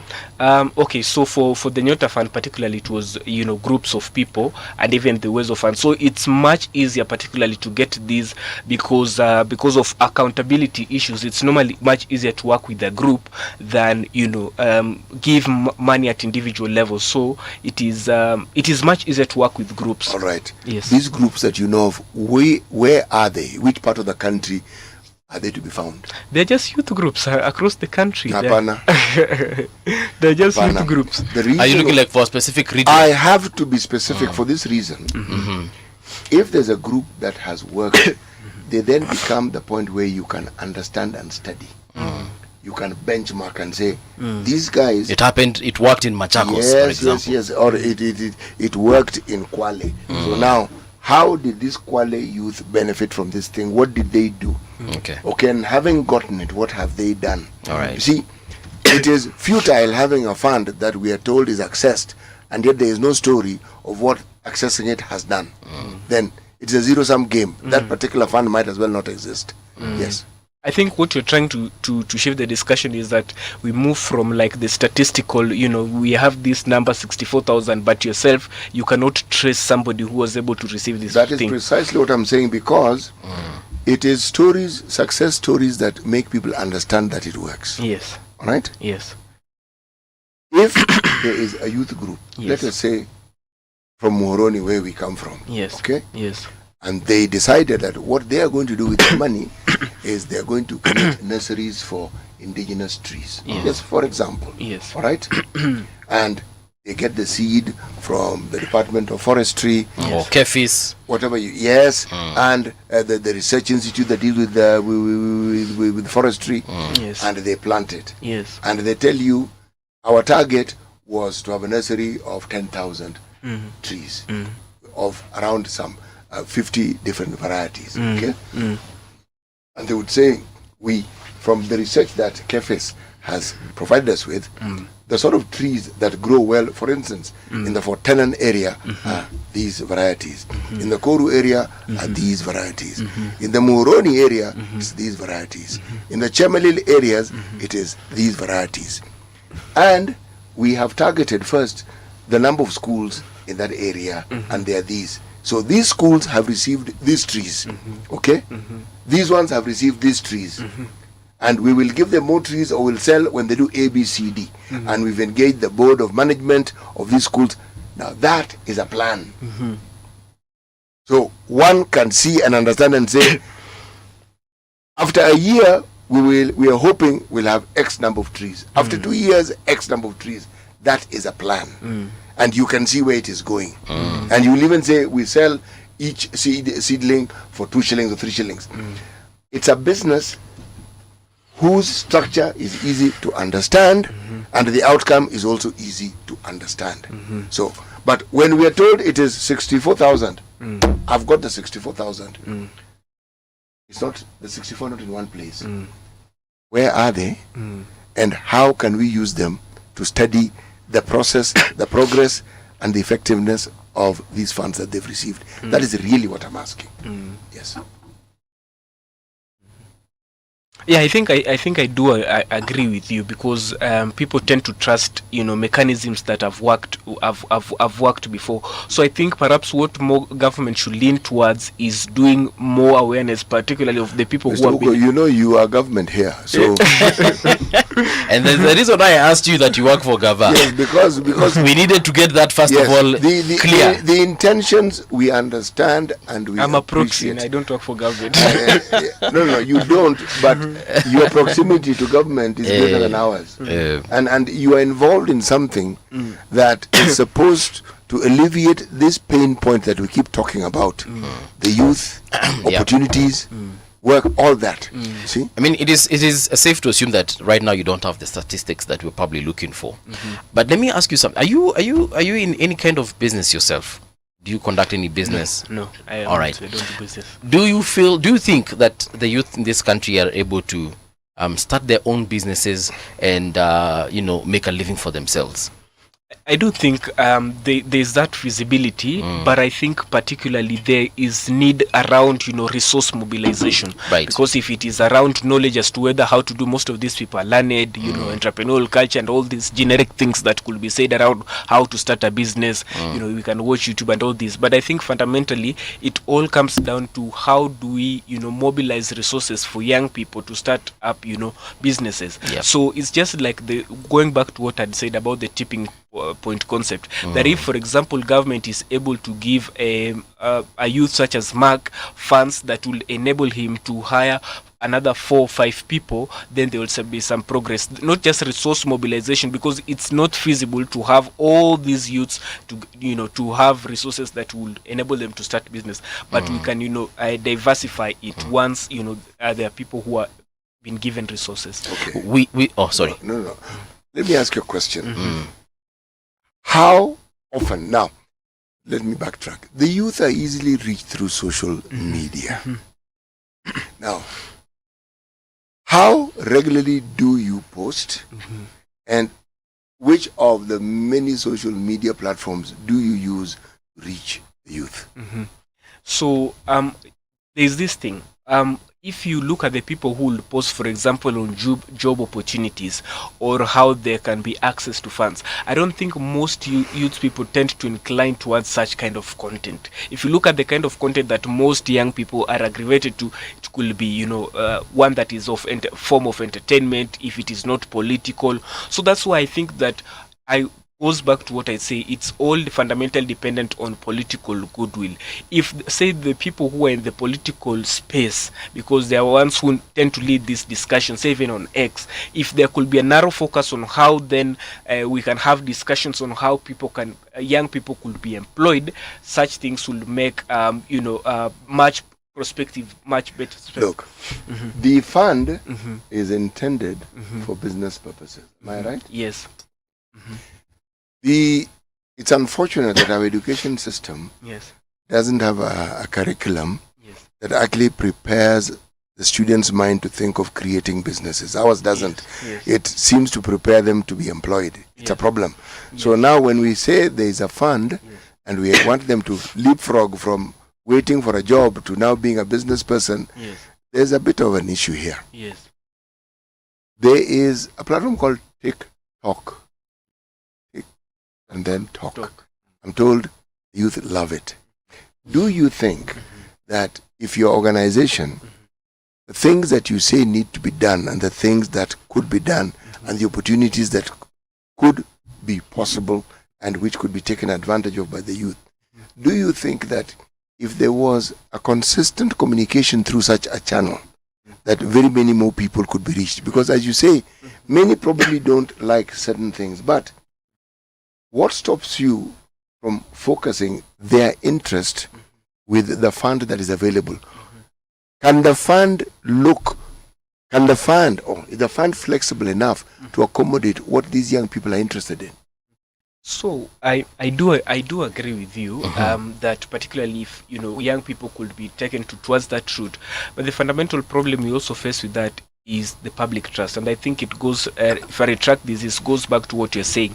Because if I'm to see Uwezo Fund on TikTok and I don't know any of my friends who has been able to, get aid from it, I'm like, this is just normal generic government stuff, for, public relations. So I think, one, it goes back to the efficiency and, the public relation that this thing actually works. It's like, for example, I don't know, there are things which we know are too obvious. Like, for example, if you discuss about football, there are things which we know that actually do work. So if the public trust could be elevated, that a fund such as Uwezo Fund, Nyota Fund, Hustler Fund, these things do work. Who is supposed to do this? You say government. Yes, of course, government. All right. There is a department within government that deals with such matters. Yes. All right? Yes. Now, back to you and your organization. What do you people do? As we just create awareness through our structures that do exist. Now, that was my point exactly. Yes. When I talked about social media, that is precisely it. Yes. This absence of information and knowledge. Yes. If it appears once, clearly people will respond in the manner that you have stated. Yes. Mistrust, then blah, blah, blah. Yes. But if it is consistent, you see, the thing about putting information out there, that process will get a response. Yes. If there's no uptake, that's a response. Yes. Okay? Yes. So then you have to go back and ask, how do we need to present this so that we can get people taking advantage of it? And it won't take a day, it won't take a month, it may take some time. Because sometimes also, people may be focused in an area, and you put it very well, because they can see their friends have participated. Yes. So, but does that stop us from trying to get them interested in other things that they don't necessarily find interesting at that point? I think it's, this thing, say for example, if I'm to post a video on somebody joining University of Nairobi, Faculty of Law or Journalism, it's more easy for me to trust because there are people who have been able to go that. The hugest deficit that we have is that people cannot, there's no traceable, there's a deficit in terms of the traceable identity of people who have been able to successfully benefit from this. Why is it difficult? The fund itself should be able to tell you who it is who has benefited. But I think if you look at it in terms of percentage, if say for example Uwezo Fund, you have 64,000 people who are only able to benefit, and you have a youth and employment rate at people about 3 million, 5 million people who have been not able to successfully being employed, they will be like, okay, where does this thing work? 64,000 is what percentage of, say, 5 million people who are not employed? Yes. All right, Mark, kindly allow me to ask you to get closer to the mic. Okay. Yes, ndio tukusikie vizuri. Okay. Now, I wanted us to talk about the education in our universities. Yes, yes. Do you think we are getting this? I want to call it entrepreneurial skills or entrepreneurial education in the universities? Do you think it's, number one, it's sufficient? Because I have this feeling like we only go to study in the hope of getting jobs after we graduate from university. Yes. Yeah. So do you think, first of all, we're getting the necessary skills to be entrepreneurs in whichever field, whether I'm a medical doctor, whether I'm studying to be a nurse, a lawyer, an engineer, or whatever? So I think the fundamental problem goes to the way our education system has been designed. Okay. So there's just a traditional pathway that, primary, high school, university, study after here. There's that expectation. And I think particularly the hugest problem is that level of expectation that we plant on. Say, I'm telling Mark, over the last 22 years you have been in school, that by the time you finish you'll get a job. But when you get to to the outside world, the realization is completely different. Yes. In terms of the entrepreneurial skills, I think the problem also with most of our education space is so theoretically based, and some of these skills are also not being taught. But I think one of the biggest thing that I normally tell young people is that university is not a period where just merely of getting grades, being top student. I think the most important thing one can do in college is self-actualization. Because sometimes you wonder why, say, movie was at, me and you are classmates, but in the next 5 years, 10 years, there's a huge contrast on how we live. But in terms of that self-actualization, you can go and study law in university. You can study journalism. Right. But in the process of after finishing, you realize that in the narrowing to this space of law or journalism, I may be good in marketing. I may not be particularly, I might not, it's not entirely, I have to wire myself to that which I theoretically studied in university. So I think, one, there's a huge deficit in terms of self-actualization from people because many people after they graduate, they are like, what do I really want to do with my life?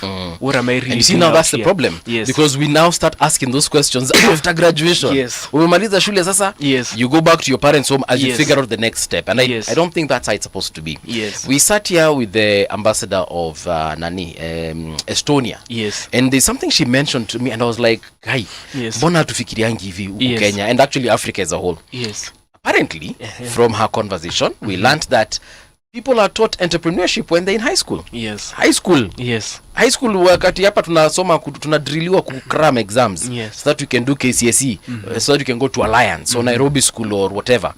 Yet we have but it's true. Yes. We are literally drilled Yes. to study to go to university. From primary we study to go to Alliance and Nairobi school, and then in Nairobi school you're told you have to be an engineer or you have to be a doctor. Yes. Yet in Estonia, Yes. these people, as they are in Form 1, Form 2, 3, mpaka 4, Yes. these guys are actually learning to be entrepreneurs. Yes. They're starting businesses Yes. while they are that young. Yes. Of course, some of them fail, maybe Yes. even the majority of them, but at the end of the day, some actually prosper. Yes. And she said that some of these business concepts and ideas attract investors from outside Estonia. And I'm sure they get people from countries like the UK, America, Germany and whatever. Mtu anaona ka concept kamaka huko kameshika, kama ni concept ya M-Pesa, they come and they drop money into your concept. So why are we not doing it here in Kenya?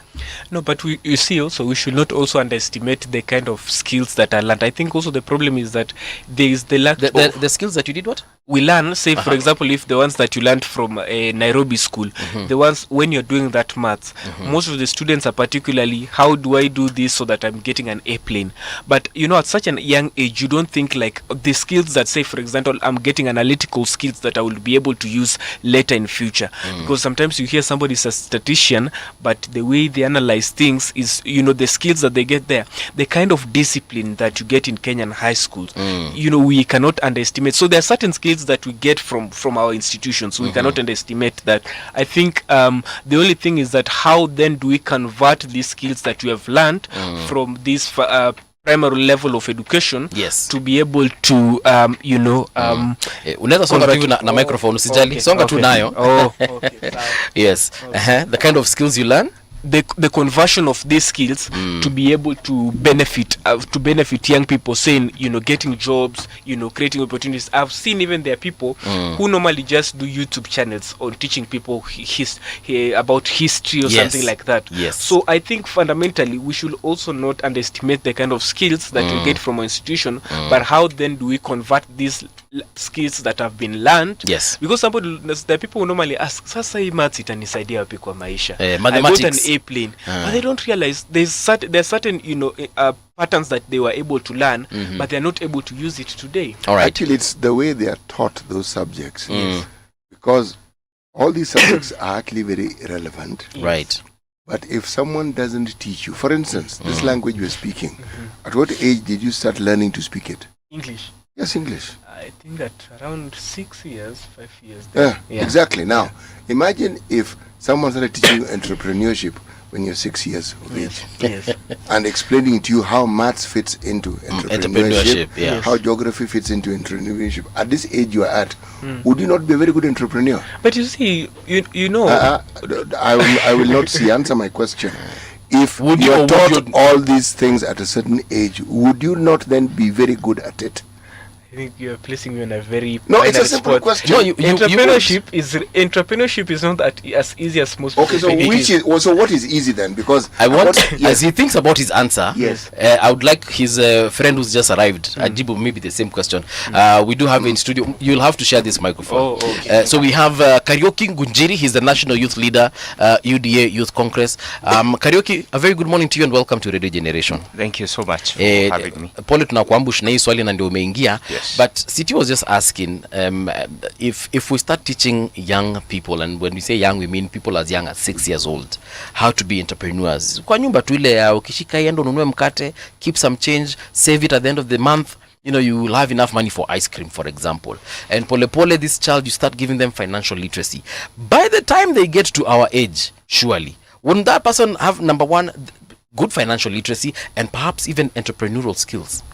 Okay, thank you. First of all, may I apologize for arriving late. It's not my tendency to come late. We accept your apology. Thank you so much. Kuna msemo wa Kiswahili inasema samaki mvunje angali mbichi. The same can be wanasemanga hivyo? Yes. Mimi sikujua, nimejua leo. Yes, like they always also say that if you want to shape tree, grow in a certain way. When that tree ile mdogo, when it's still supple, is when you bend it. Yes, when you bend it. And I quite agree in your statement when you say that young kids should get those skills at least when they are at a lesser age. But now the biggest question is it relevant to start teaching these kids certain things and not waiting up to a certain age when their brain is more developed? Well, at what age then should we perhaps start teaching them? Well, I guess depends on the interest of the kid. Maybe a kid has an interest in something. How will you know the interest of a kid if you don't expose them to certain things? I guess, let me give you an example. For Please instance, I developed an interest in understanding politics from, I could hear my parents I was a very small boy, 2002 general election. Okay. And current affairs would be like porridge in the morning. Before I go to school, I would listen to my dad and my mother conversing about Uhuru and Mwai Kibaki. And so I wanted to know and understand, how does this politics really go? How do people vote and everything? And I think that shaped my trajectory in terms of your interest in life. Yes. So from a very early age, I can say I became a young politician. I could analyze so many political issues at a very young age. Okay. And that was informed because of the environment I grew in. I guess depends from family to family, from kid to kid. Some will maybe develop an interest in business because their parents are always speaking business. They're always speaking about entrepreneurship and everything. So I guess it depends on the environment, the way the parents want to raise that kid. Okay. But I think any talent, any skill, any development should be nurtured when someone is at that young age. Right. Because, we're looking at the Kenya Kwanza administration at 3. And of course, we know the biggest headache they have right now is the youth revolt. Because we can see from what happened last year and what happened this year, clearly people are just unhappy, right? And it's not just about now Gen Zs. I think it's now a Gen Zote situation where everyone is actually crying and everyone is in pain. Tunasema unga imepanda, wengine watuambia imeshuka, but people have different stories as far as that is concerned, right? Now, I am for the opinion that we look away from government. I'm not saying that I'm happy with the government by day. I'm just saying that it gets to a point whereby we cannot cry all the time. Crying is okay.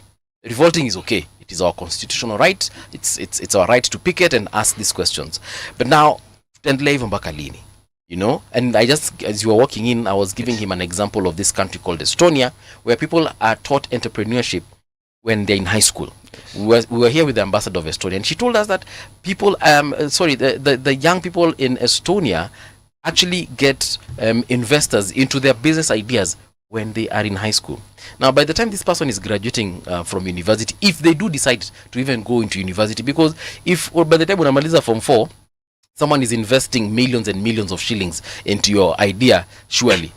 Hata wewe kidogo utangalia university ikae ni kama it's just a waste of time.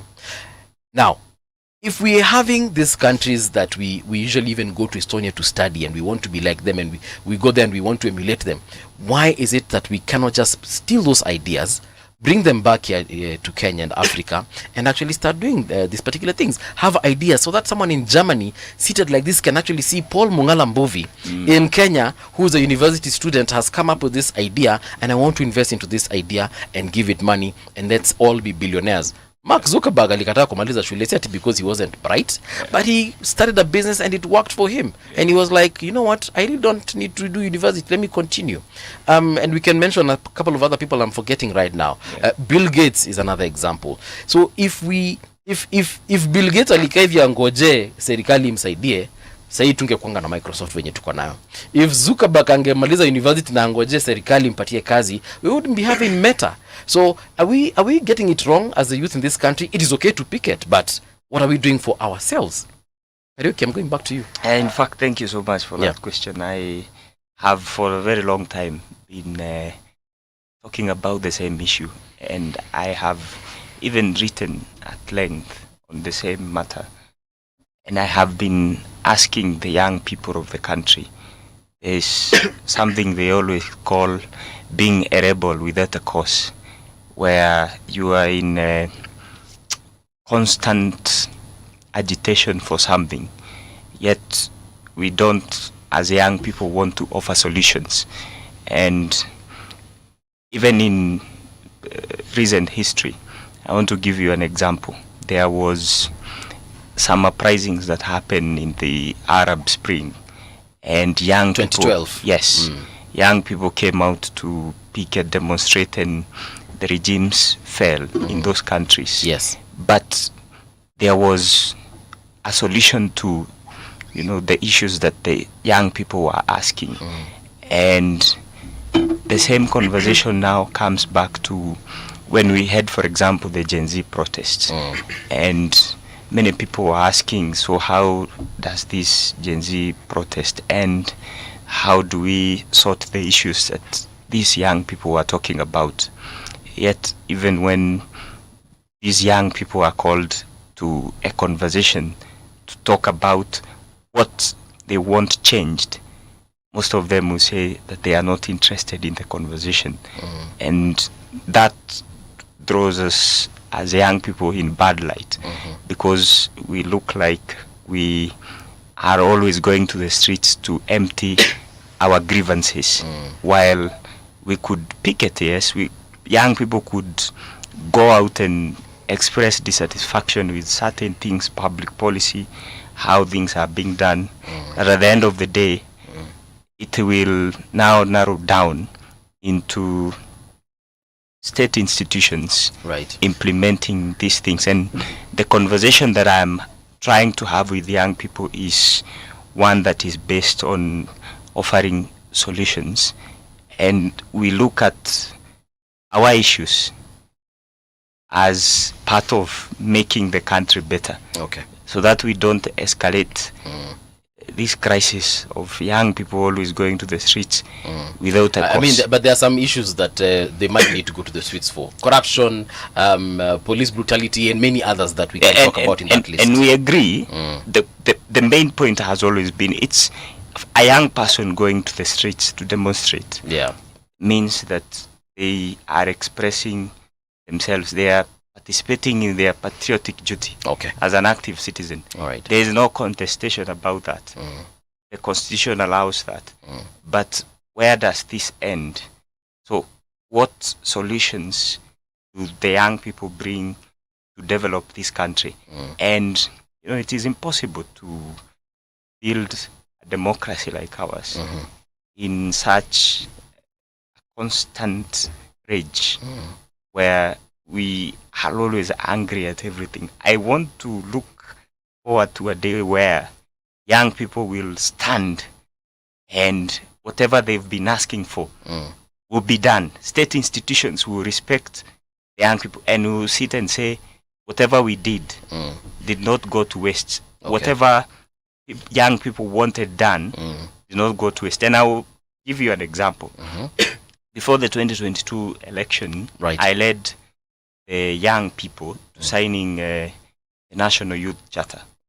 I participated in writing the National Youth Charter. That National Youth Charter is a document that is supposed to guide the Kenya Kwanza administration on issues that are specific to the youth of this country, including even students. That National Youth Charter, actually right now, even at the party level, is what we are trying to institutionalize so that young people become familiar with it. And when we talk about developing public policy that involves young people, it can respond to what was within the Kenya Kwanza manifesto. It is a duty of those of us who every day call for better governance to be sensible, to engage on a platform that strengthens these governance systems and not from outside. Because if we participate in decision making in the country and we want to be involved in issues that are pertain to the youth, we cannot be seen to be engaging in rhetoric while we lose an opportunity that allows us to influence the decisions that we want the government to make on our behalf. So Ruto at 3, for me, means certain things. We had talked about jobs. According to that thing that yes, that you I'm forgetting what you called it, but that the charter, National Youth Charter, yes, that charter that you had written. Yes. In terms of if you were to score the president, yes, what percentage of score would you give him? Would out of 10, I would give it a 7 so far. Really? But yes, you know why? We had discussed the issue of jobs, and I can look at the statistics today and see that some of the programs that we anticipated, because there was supposed to be an interchange between the main manifesto that the Kenya Kwanza launched, the youth manifesto, PWD, we used to call them the economic manifesto, the one that has those programs, and this other one. So the jobs that we were discussing in affordable housing, the jobs that were being created in what they are calling the Kazi Maju, the internship programs, issues of the model of the university, right? All those things put together. Today, I can say that in the housing program, we at least have been able to achieve, 70% of the jobs that we were targeting in that scheme. Okay. Yes. CT, 70%.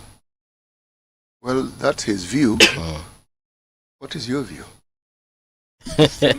Just grab that microphone.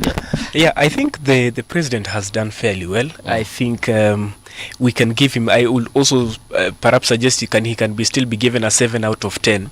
So there are three things. One, when people are electing a president, the factors that make them elect a president, they normally elect somebody with some utopian beliefs. Or if you look at even the factors that will lead people to elect, say, Mbovi as president, probably will be because we come from, there's a tribal alignment. There is the utopian belief that President William Ruto is the panacea of the end of youth unemployment. Some of these things have some historical background to now up to us. So you cannot expect a president, William Ruto, who came just the other day, will be solving a problem of over 60 years. And I think if some of the things that he mentioned, looking at some of the programs that government has had, over 200,000 people have been employed under the housing program. So generally, I would say in the scope out of 10, we will give the president a 7 out of 10 is not bad. Secondly, I would say this. I wanted to say three things. The government should just be careful that they don't create, because there's a genuine burning desire amongst the youths that they're not being listened to. And one of the things that I wanted to point it out to my friend is that the youths are tired of talking. There's a cyclical, I don't know if since you started interviewing people, for how long people have been discussing about youth and employment. People want action. And I feel like the government should be careful that they don't give these youths a tipping point of going back to the streets. The finance bill was a tipping point. He had discussed about what had happened in Tunisia. Somebody burning themselves. Who was called Mohamed Baouzi. That was a tipping point. If you go to Nepal, what had just recently happened, closing the social media, was a tipping point for them, where we consensually read like, hawa wametuzoea sana. There's something. Now, thirdly, I want to say this. There is a genuine desire by the youths. The youths even don't care who will be president. They don't even literally care if Ruto is the president or no. Ruto must go is actually, I think, is more of an acronym of bad things. Okay? The young people do not care who will be president. They don't, even if you look at the young people, the things they talk about social media, go to colleges. They do the other day I was surprised even, and I was asking a college student, do you know the deputy president of Kenya? They don't know Kindiki. Those who are less politically conscious, they don't know even Kindiki. They don't care. Yeah, there are people who don't even. There are people. So what do they care about? They care about getting jobs. I would expect them to know who the deputy president of their country is. It was very funny for me because one of the things also you need to realize that politics is for the conservative. Often the people who are conservative in nature, the ones who are normally politically conscious. Okay. So there's a day I was asking somebody, do you know your deputy president? Like, who is a deputy? I used to know it's Rigiji. I would understand if they do not know a certain CS because they are many, they are new, some of them. I'm telling you, they are not noisy. But the DP, there are people who don't know the deputy president of Kenya. Is that not a problem? No, there are people who don't just care about politics. No. Then what? The very thing that influences their lives they don't care about, and they think it is a good thing for them not to care about it. Yes, and no, but also one of the things I've told most young people, you don't have the privilege of not involving yourself in politics because everything is almost political. Almost all spaces are political.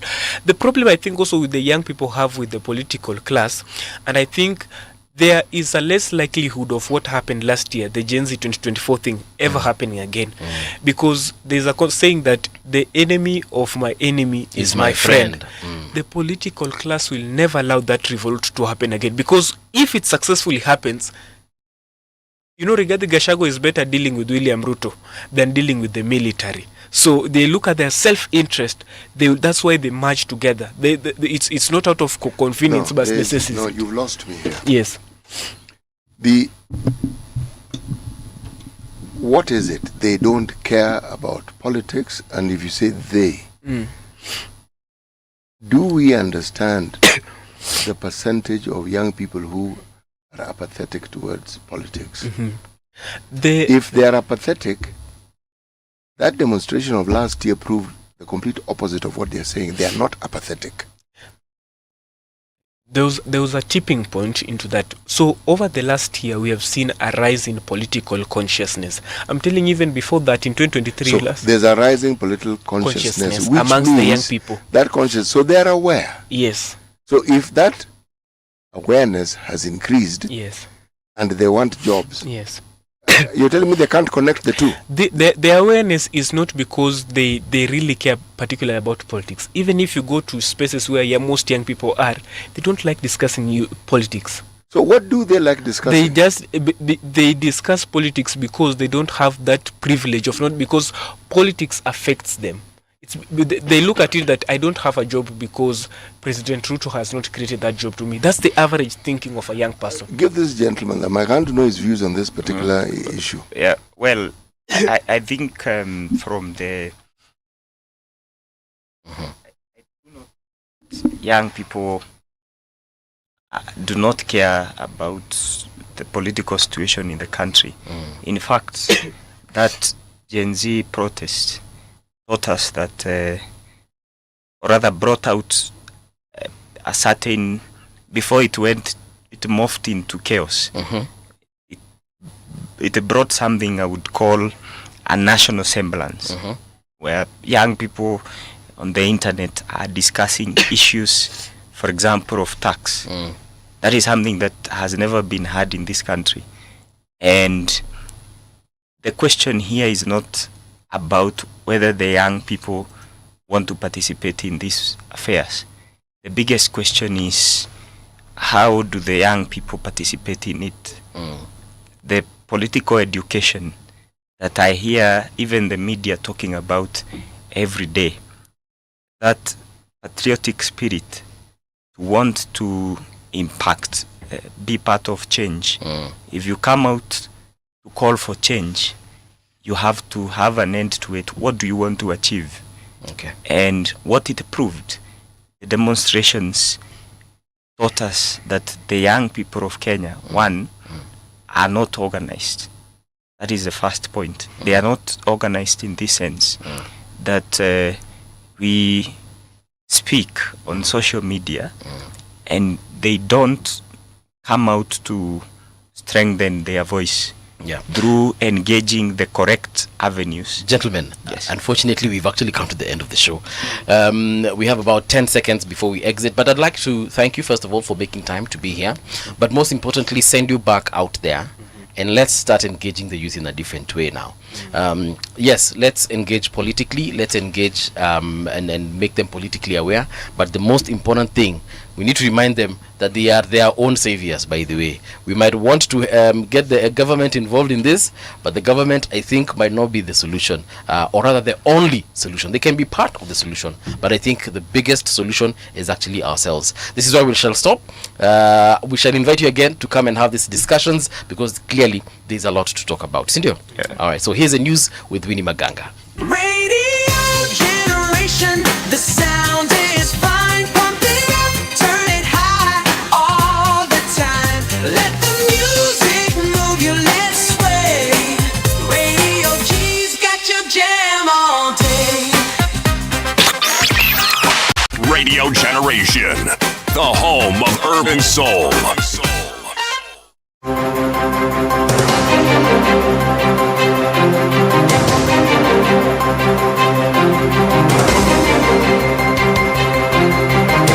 This is the Radio Generation News. Good morning, I'm Winnie Maganga. The university's academic staff union has given the government 7 days to address the demands or face a nationwide strike. Secretary General Constantine Wasonga said Wednesday that the government has failed to implement negotiated and registered collective bargaining agreements, forcing lecturers to plan a withdrawal of services in all public universities. According to WASU, 41 universities have endorsed the strike notice issued on September 10th, 2025. The strike shall commence on Wednesday, 17th September 2025. And it shall continue until all the issues I've stated are implemented in total. 2.7 billion must hit our members' bank accounts. The 8.8 billion CBRAs for 2017-2021 CBA must also hit our members' bank account. Our members in all public universities and their constituent colleges shall withdraw their labor and shall not resume duty. The Parliamentary Committee on Constitutional Implementation Oversight, chaired by Suba South MP Karoli Omondi, has urged the immediate activation of the Revolving Prison Enterprise Fund. The fund is designed to support the operations of Kenya's prison service while aiding the rehabilitation and reintegration of inmates into society. During a visit to Kaloleni Main Prison on Wednesday, committee members stressed that operationalizing the fund is key to wider financial reforms aimed at making the prison's service more self-sustaining and efficient. Tunaenda kubadilisha sheria vile nimesema za prison service, Boston Institution, kuleta international standards na kuleta kanuni za katiba kwa hizo sheria. Hata tena tukiongea na hawa unapata hata wafanyikazi wa idara ya gereza wale wa Malindi wako Tana River, yuko ni hardship area, lakini kuna vitu hawapati. Tunataka kuangalia hizo maneno ya uniform kwa hata hawa, hata protective gear, hata maneno ya CCTV.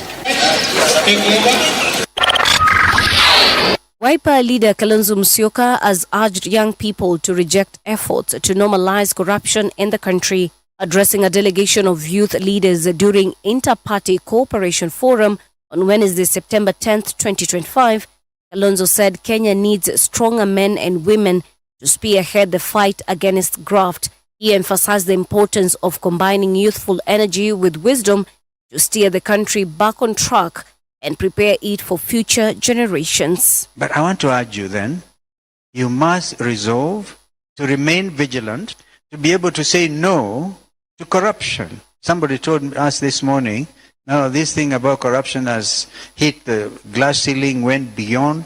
It is now a way of life for Kenya. You must refuse that. Because how can corruption be a way of life in Kenya? There are things that must happen. Because if we say no to corruption in real time, we'll be able to give our young Kenyans free secondary education.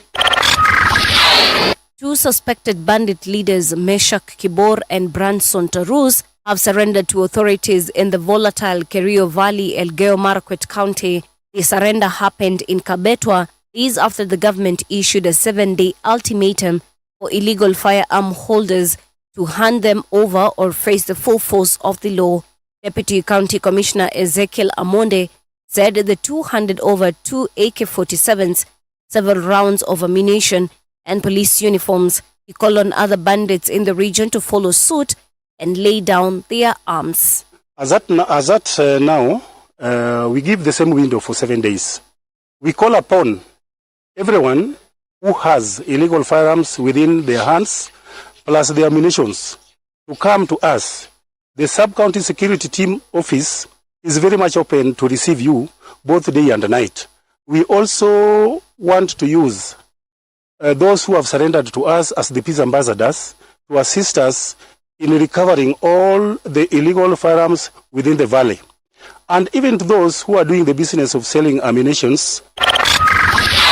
All Hustler Fund defaulters will face difficulties accessing loans from banks and microfinance institutions. Cooperative and MSMEs Development Cabinet Secretary Wycliffe Oparanya has warned.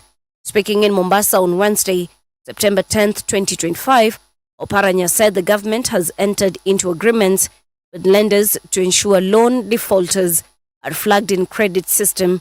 He stressed the Hustler Fund was created to empower ordinary Kenyans, particularly small-scale traders, border operators, and low-income earners, and was never intended for abuse.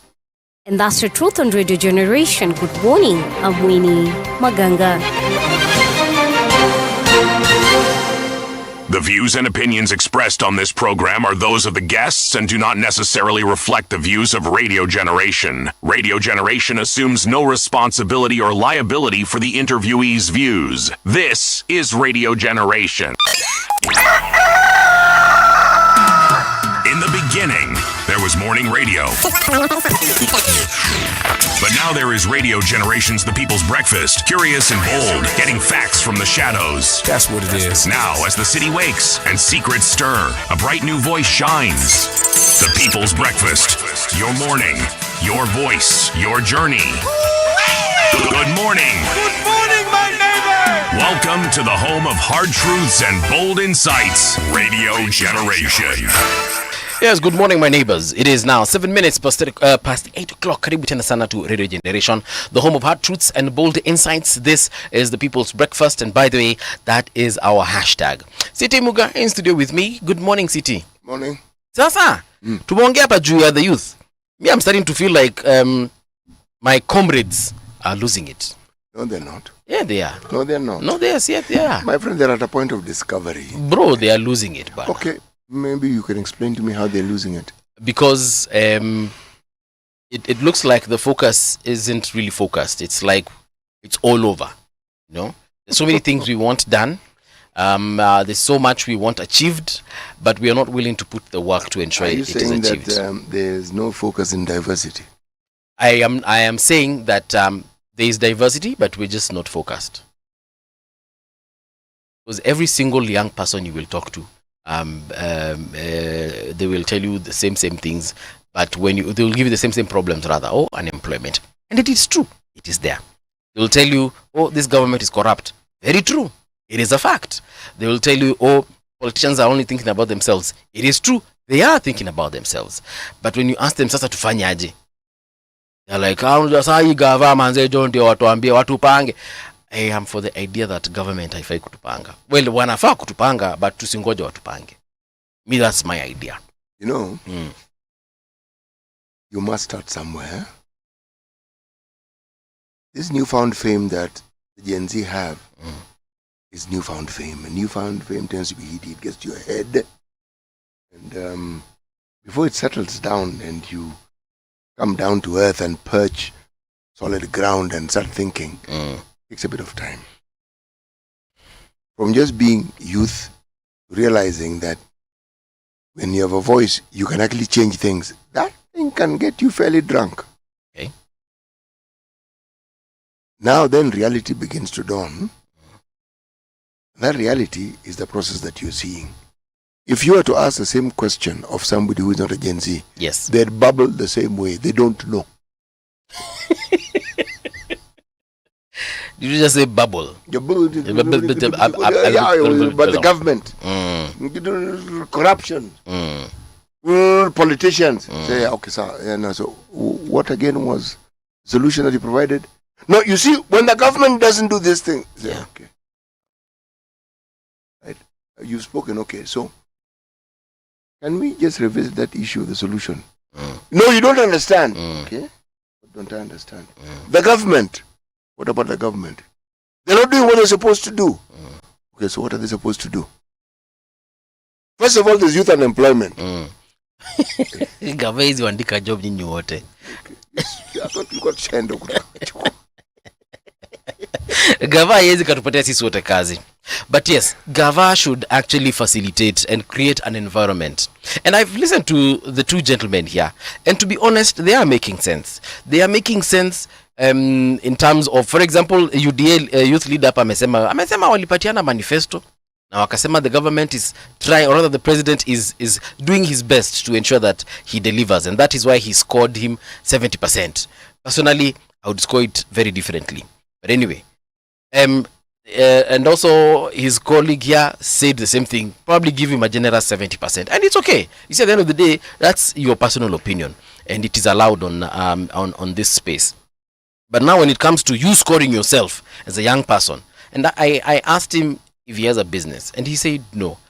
Okay, I'm not saying that lazima kila mtu akue na biashara, but sasa mimi najiuliza sasa kama youth leaders pia hawana mabiashara, alafu wanatuambia tuchukue Uwezo Fund, anatuambia tuchukue youth enterprise women enterprise fund na zile fund zingine zote zenye ziko hapo na hustler fund.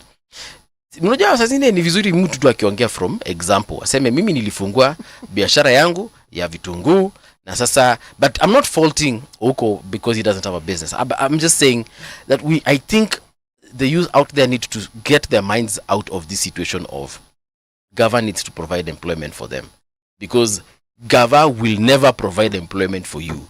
Gava will only employ you in already existing structures, and unfortunately for those structures that are existing, people retire and then others are just absorbed.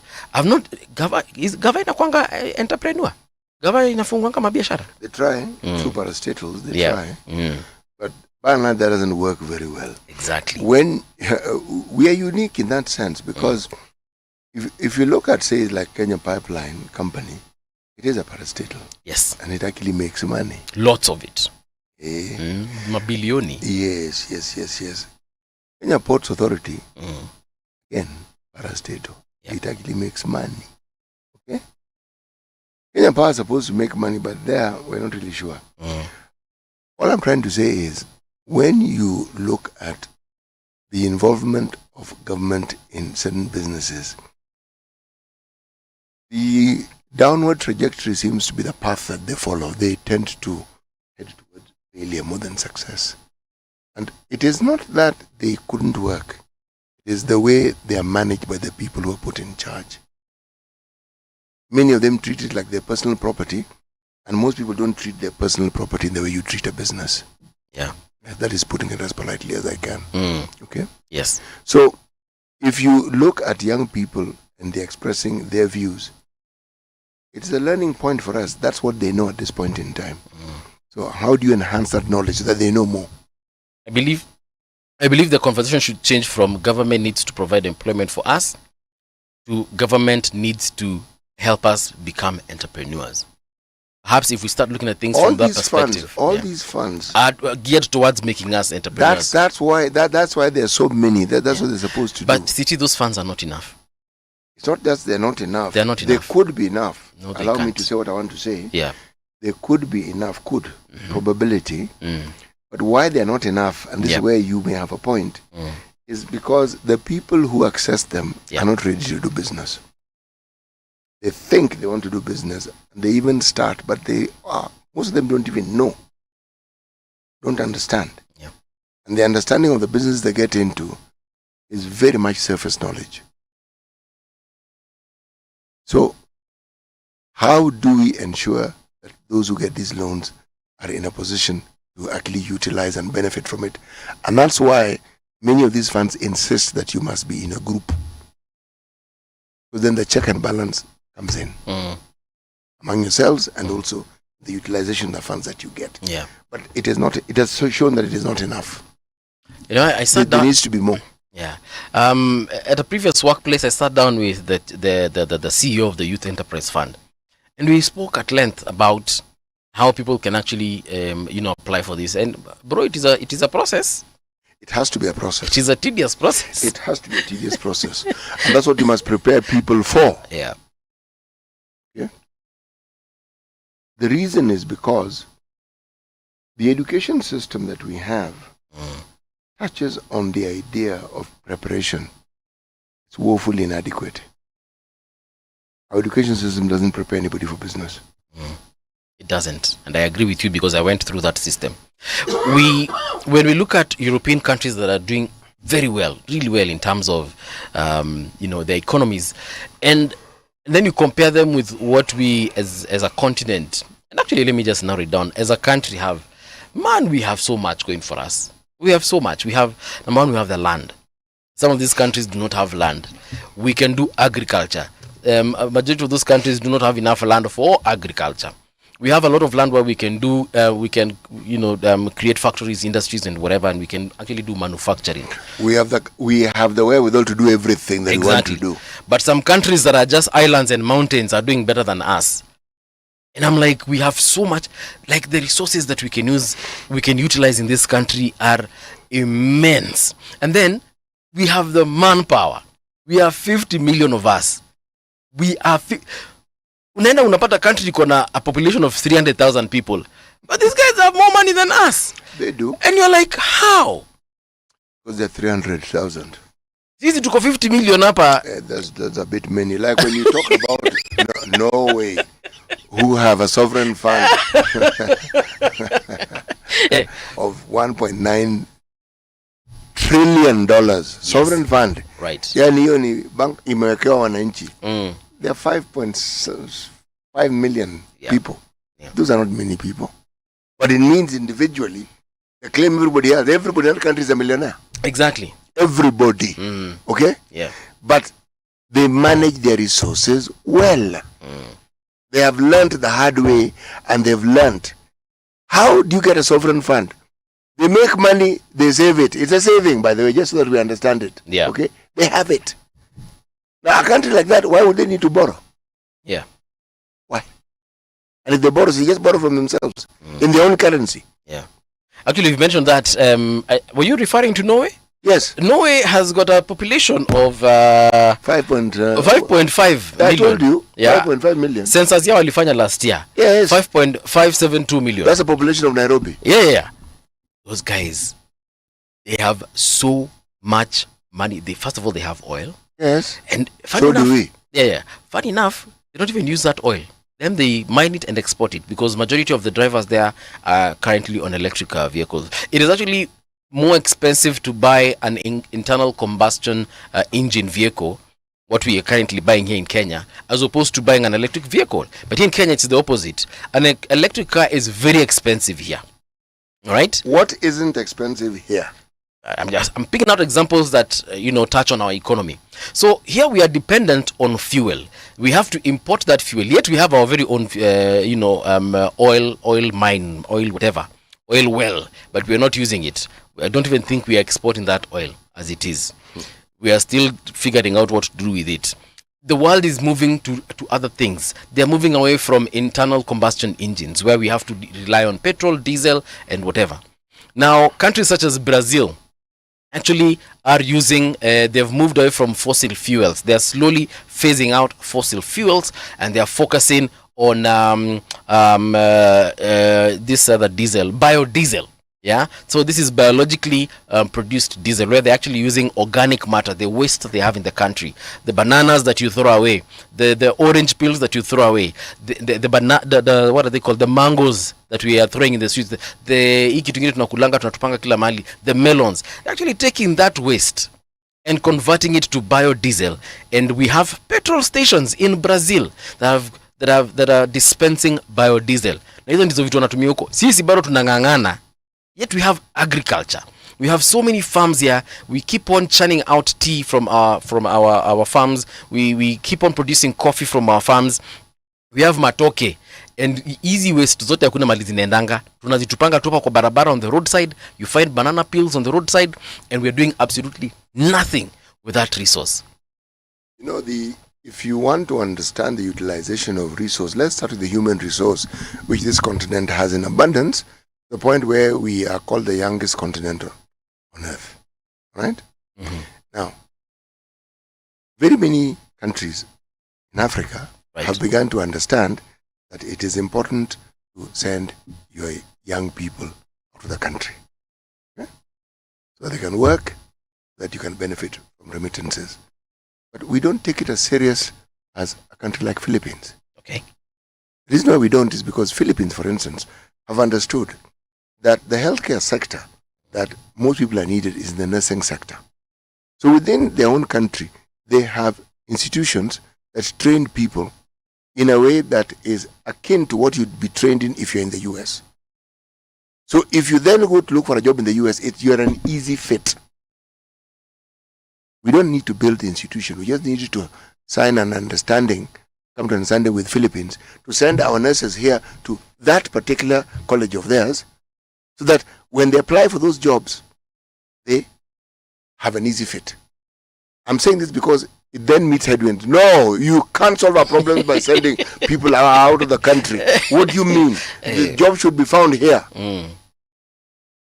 If you look at a case where we're talking about remittances worldwide, the country that leads in remittances is actually India.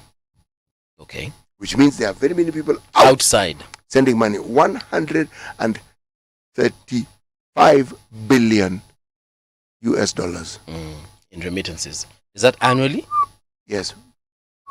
Followed by Mexico. Yeah. At 64. China 49. China. This is billions, eh? We're talking about billions. They happen in billion. This is a billionaires club. Let's Philippines 38 billion. Philippines. Let's just do quick maths. They call it quick maths. Quick mathematics, eh? You want to talk to your phone, huh? No, I'm not going to talk to it right now. So if you've said what, 50 billion, eh? You're in the case of was it? There's a country you've said there 49 billion. That's China. China. Okay, China. So 50 billion. I want to multiply that into Kenya shillings. Go ahead. And I'm look sure at the trillions you're going to get. My phone will hang. I'm sad. A phone which speaks to you can't hang. So that is actually 6.5 trillion. Remittance peke. Do you know what we have on a yearly basis? If you were to inject that into the Kenyan economy, our remittances have grown and grown and grown. Right. How many billions are we doing? We're at 4.8 billion. Yeah. That is what we're getting from out of the country. Sending to your grandmother in shags. Sending to my cousin to build the house he never builds. Yeah. Yet but the point is the money is coming in. Yes, yet whether he builds or not. He builds, not for me. You find he has built his house, but the money was for my house. Unfortunately. So if you were to 4 billion, right? So 4.8 CC. 4.8. So that's roughly what? We are fourth in this on this continent. Egypt at the first is 22.7 billion, followed by Nigeria at 19, Morocco at 12. We are fourth at 4.8. Ghana follows us at 4.6 billion. So that's about 520 billion Kenya shillings if we were to convert that money. You see, there's a point I'm trying to make here. Okay. All right? And the point is really not complicated. I am saying that when you look at what it is that we are able to do, we now have a concerted effort and a plan and a structure to ensure that we harness this. Employment and opportunity doesn't have to be in your country only. Yeah. The reason why the place from which most of these countries get their money is the US is because they have genuinely a large economy that can absorb these people. That's why it is able to do that. Now, the Chinese are many. They are in India, they're the most people on the planet. Oh, yeah. So, even when they send the people abroad, the majority are still in India and the majority are still in China. But you see what they have both done. Both those countries have grown their middle class. Unfortunately for India, when people are poor, yes, the poverty level is something we don't even understand here. It's at a completely different depth. China have worked at ensuring that depth doesn't exist in their country. So, when one talks about the benefits that we're trying to discuss here, there has to be a certain mindset within government that focuses on ensuring that every possible avenue that can engage the youth is pursued. Before I forget, you've said that people can go and work outside, yeah? So the CS for Labor, Dr. Alfred Mutua, has actually just posted job opportunities in Dubai. And these are for people who can ride a motorcycle. So, watu wa boda boda, this is yours. But also, if you do not... is it a business to Mbovu? Usipeleke Dubai. No, do not. So, this is what Dr. Mutua has posted. And he has asked, are you ready to take your career global? We are recruiting male riders to work in Dubai. So he has said they need people aged between the ages of 21 to 38. They must know how to ride a motorbike. And the interview will be practical. Good command of English. So, tafadhali, this is when you should remember your commas and your grammar.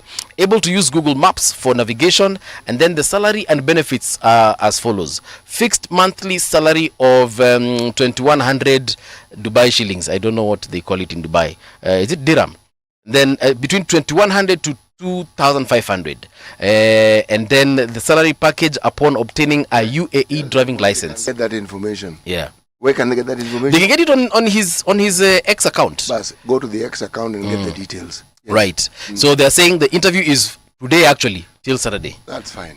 Uende kule NITA, that is the National Industrial Training Authority. Uende huko ukajifunze kufanya hiyo kazi. All right, so in studio our guest has arrived for this hour. It is none other than Honorable Peter Kaluma. Mheshimiwa, welcome to Radio Generation. Oh, thank you very much. Yeah. Tulikuwa tumedhani umeshikiwa mahali huko kwa barabara kwa in traffic.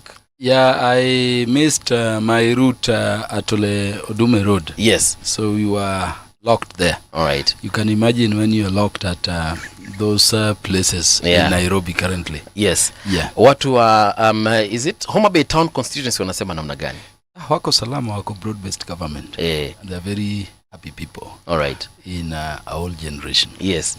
All right. Welcome once again. Let's talk about the broad-based government as it is.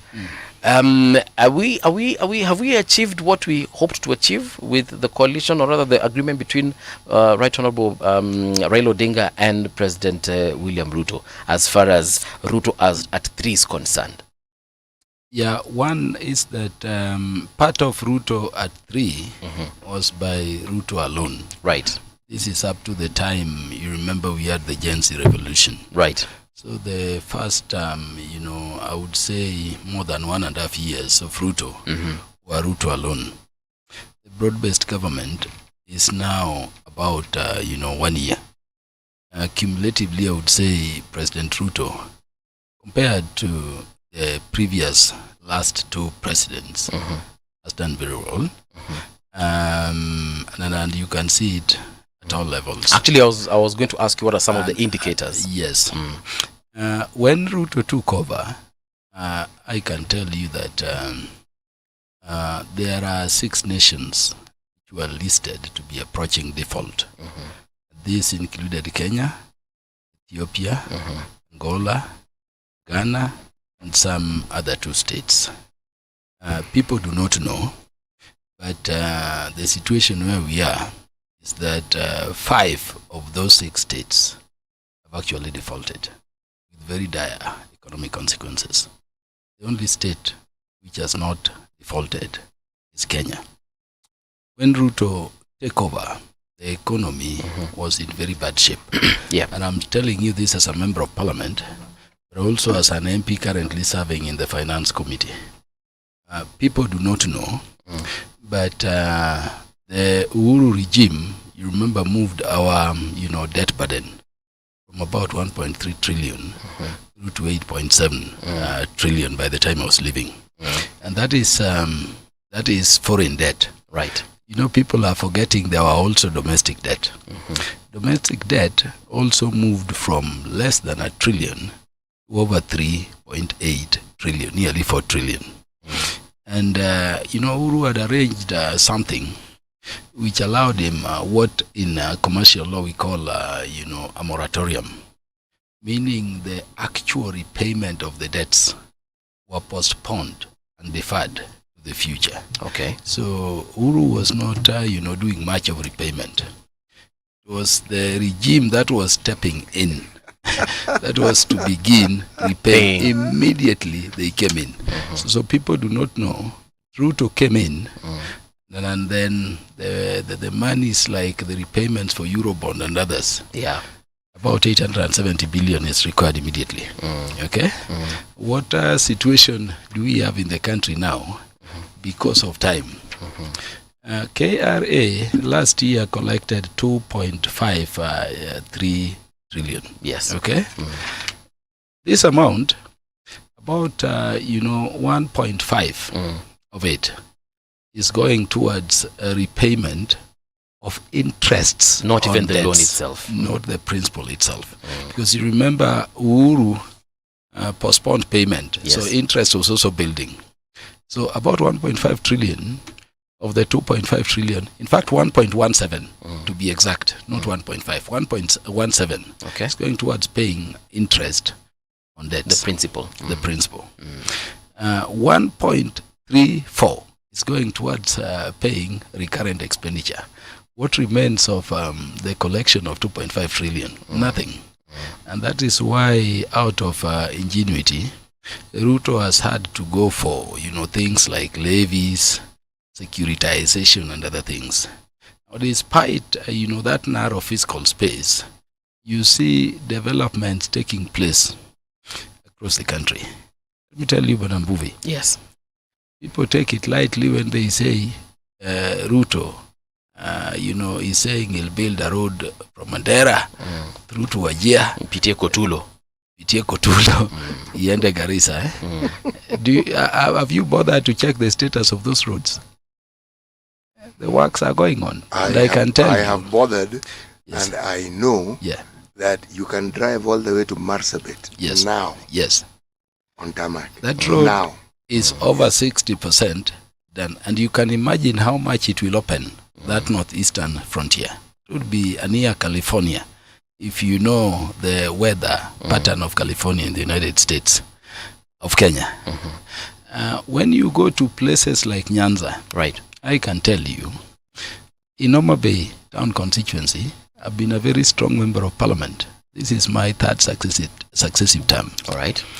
Ask my people if there was a single inch of tarmac in Homa Bay town constituency in my first 10 years.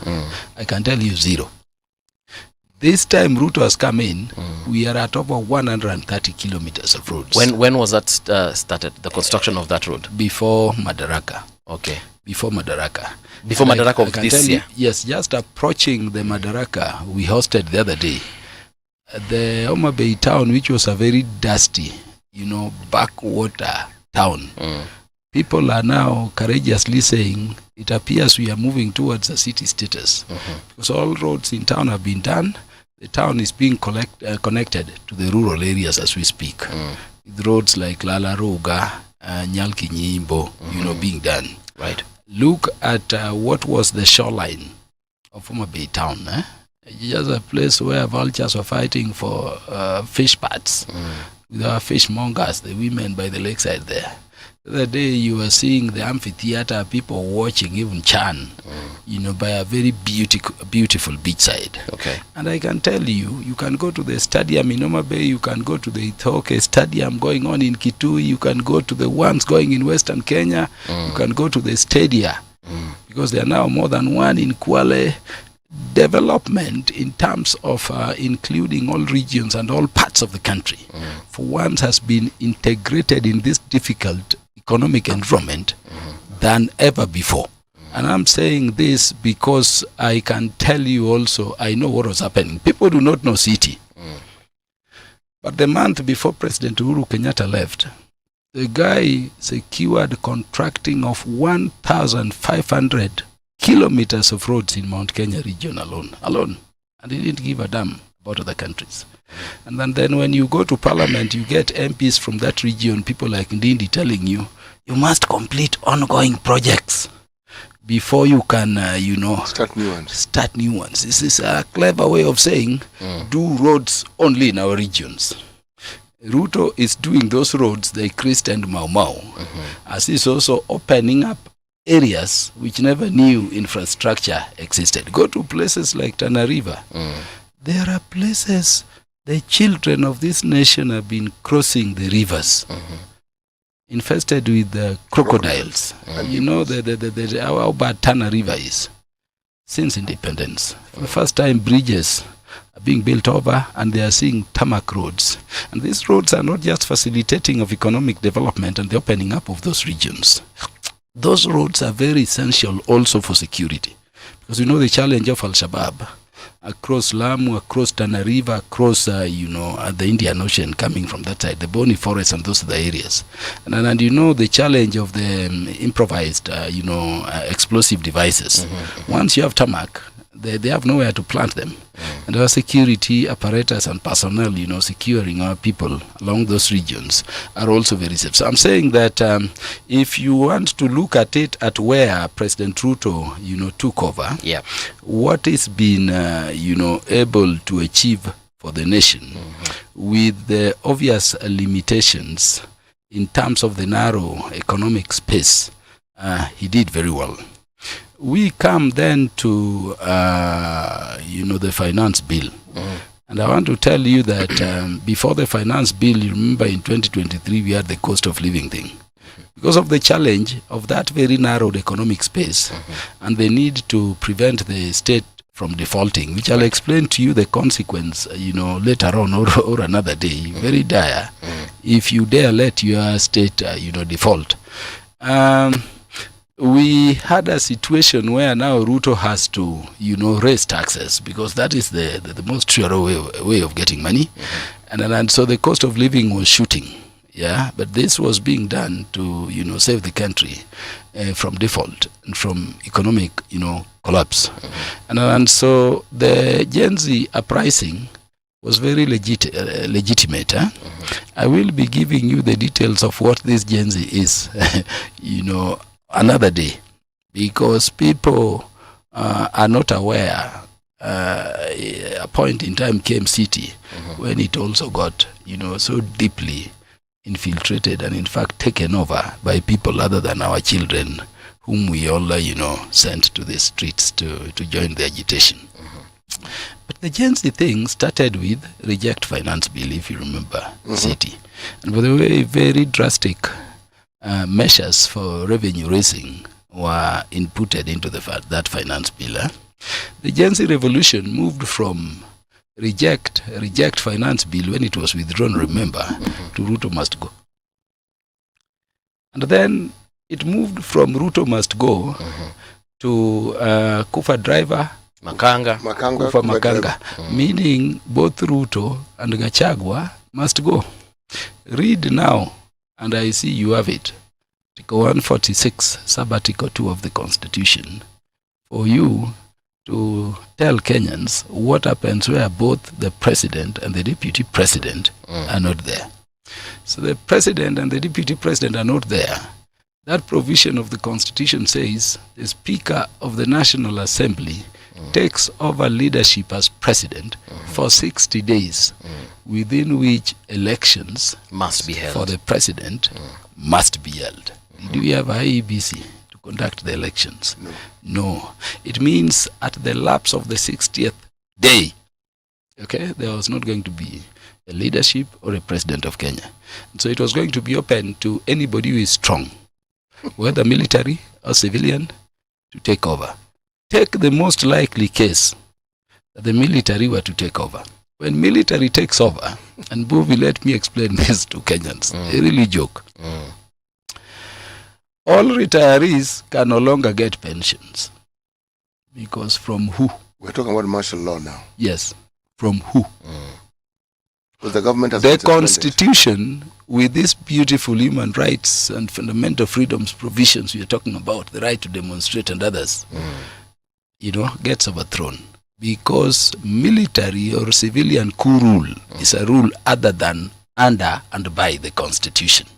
It is now the man in charge, whatever he decides, without the authority of the Constitution and the law. So the Constitution is suspended. It's suspended. No, in fact, not suspended. It's thrown out. It's eradicated. It is no longer there.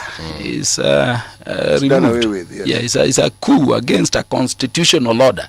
So the Constitution that creates that order, which has been, kicked out, itself is the first casualty. It goes with those good things we are talking about. When that happens, there is no police officer. They become civilians. There is no civil servant, no teacher, no doctor, anywhere, because there is nobody to pay you. The structures, all collapse. There is no member of parliament. There is nothing. Instead, you have the military people now with their toll stations across all roads. I can tell you tested Nairobi in January 2008. Movie in less than 3 days, there was no food stock in Nairobi. And I can tell you, if we allowed the military to take over, or any civilian, coup arrangement, in 3-4 days maximum, there would be nothing in the city of Nairobi. People would now be moving to areas like where city lives, imagining city as some food stocks, the Karens, the Mutaigas, the Rundas, and by the way, they will take it over. Okay? And when you reach that, we would not be here now. I can tell you, most of us will be seeking asylum in Ethiopia, Uganda, elsewhere. We will not be here.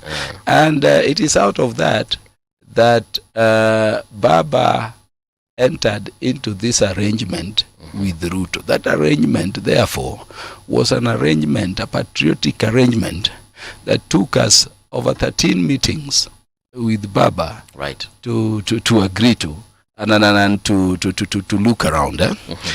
We didn't just enter that arrangement. We said, number one, the stability of the state is critical, because we reached a level where our young people, having been infiltrated, were pushing towards the killing of the state that they direly need.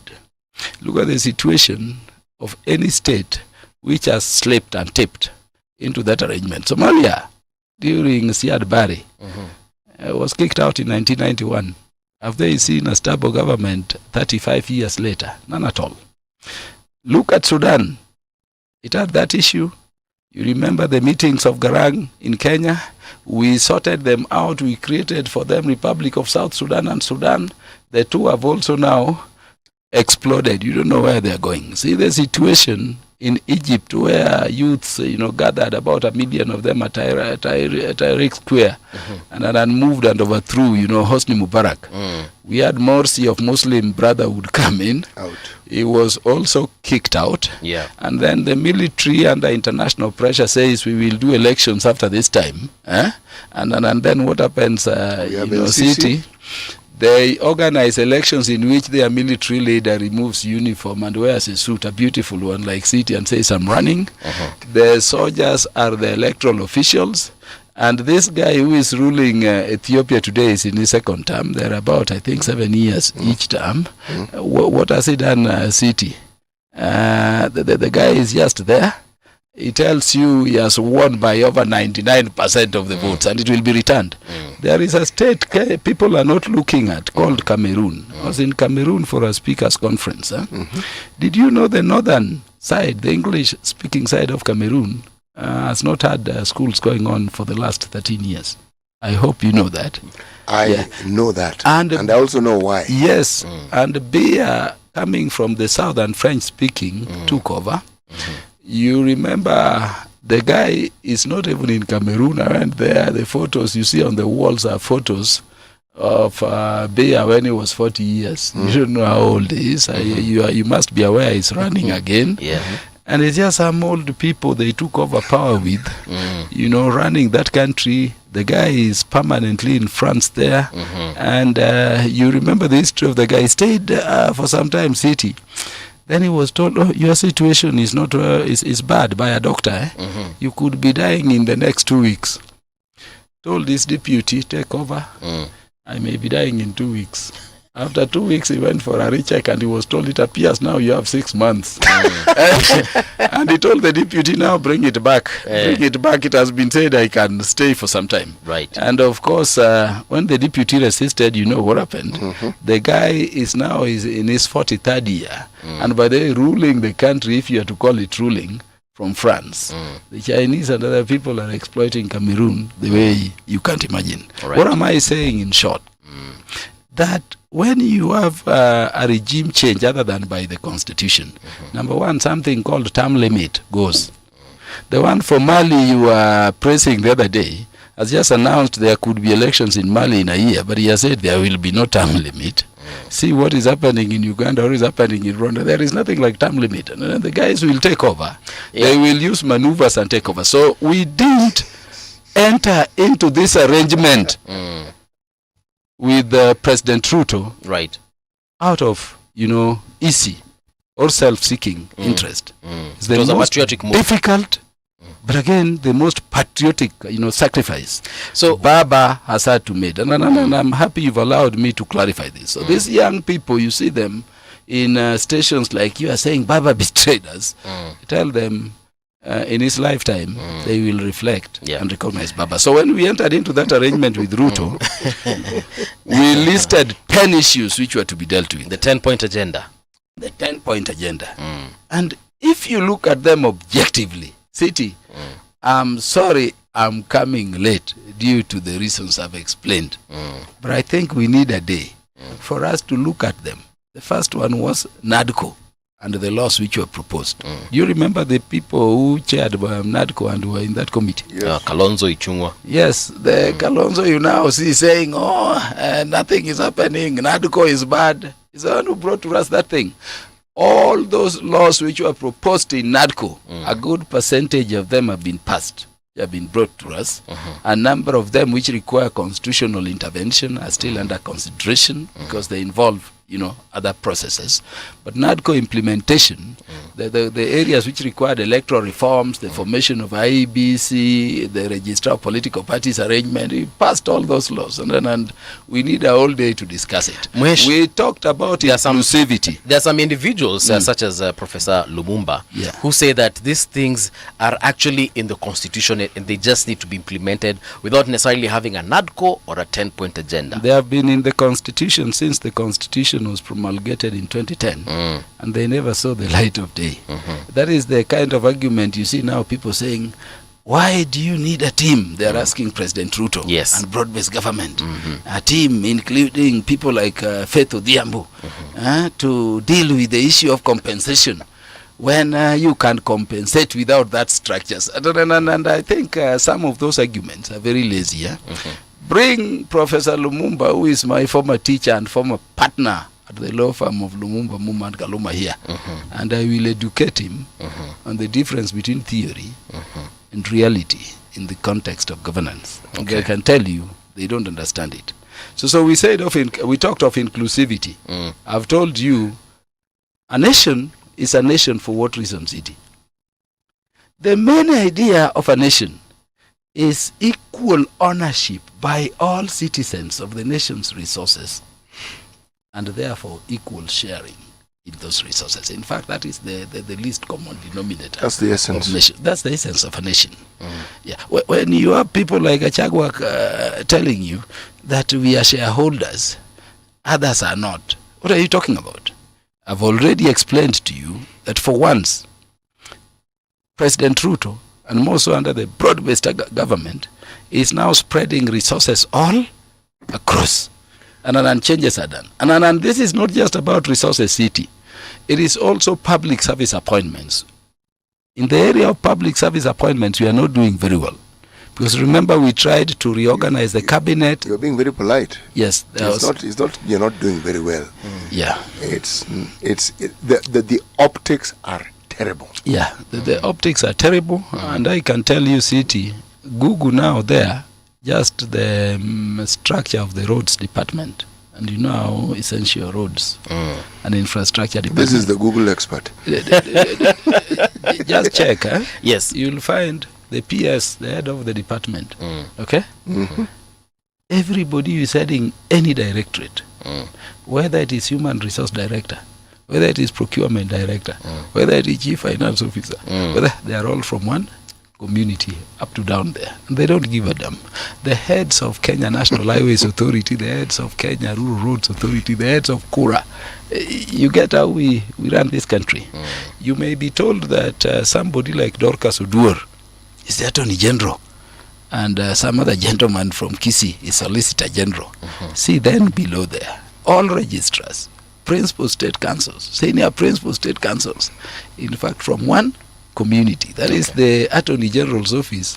This guy, who was our former speaker, is very happy, he was leading. You may be told... Yes. You'll be told about Wandai is the Minister for Energy. Look below there. You get what I mean? And on inclusivity at the level of, reorganizing the civil service, we've not done well.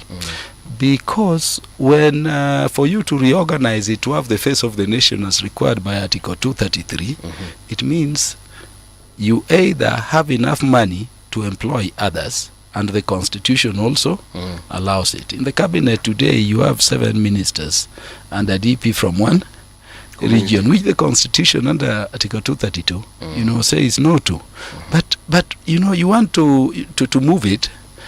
They say no, we are being excluded from our government. Okay. And also there is a limitation of 22 only members of the cabinet as cabinet secretaries. And you have the president, deputy, and attorney general. 25 finished. You cannot do anything to Beyond expand that. it. When you come down to PSS, again you want to reorganize. They tell you, oh, we voted.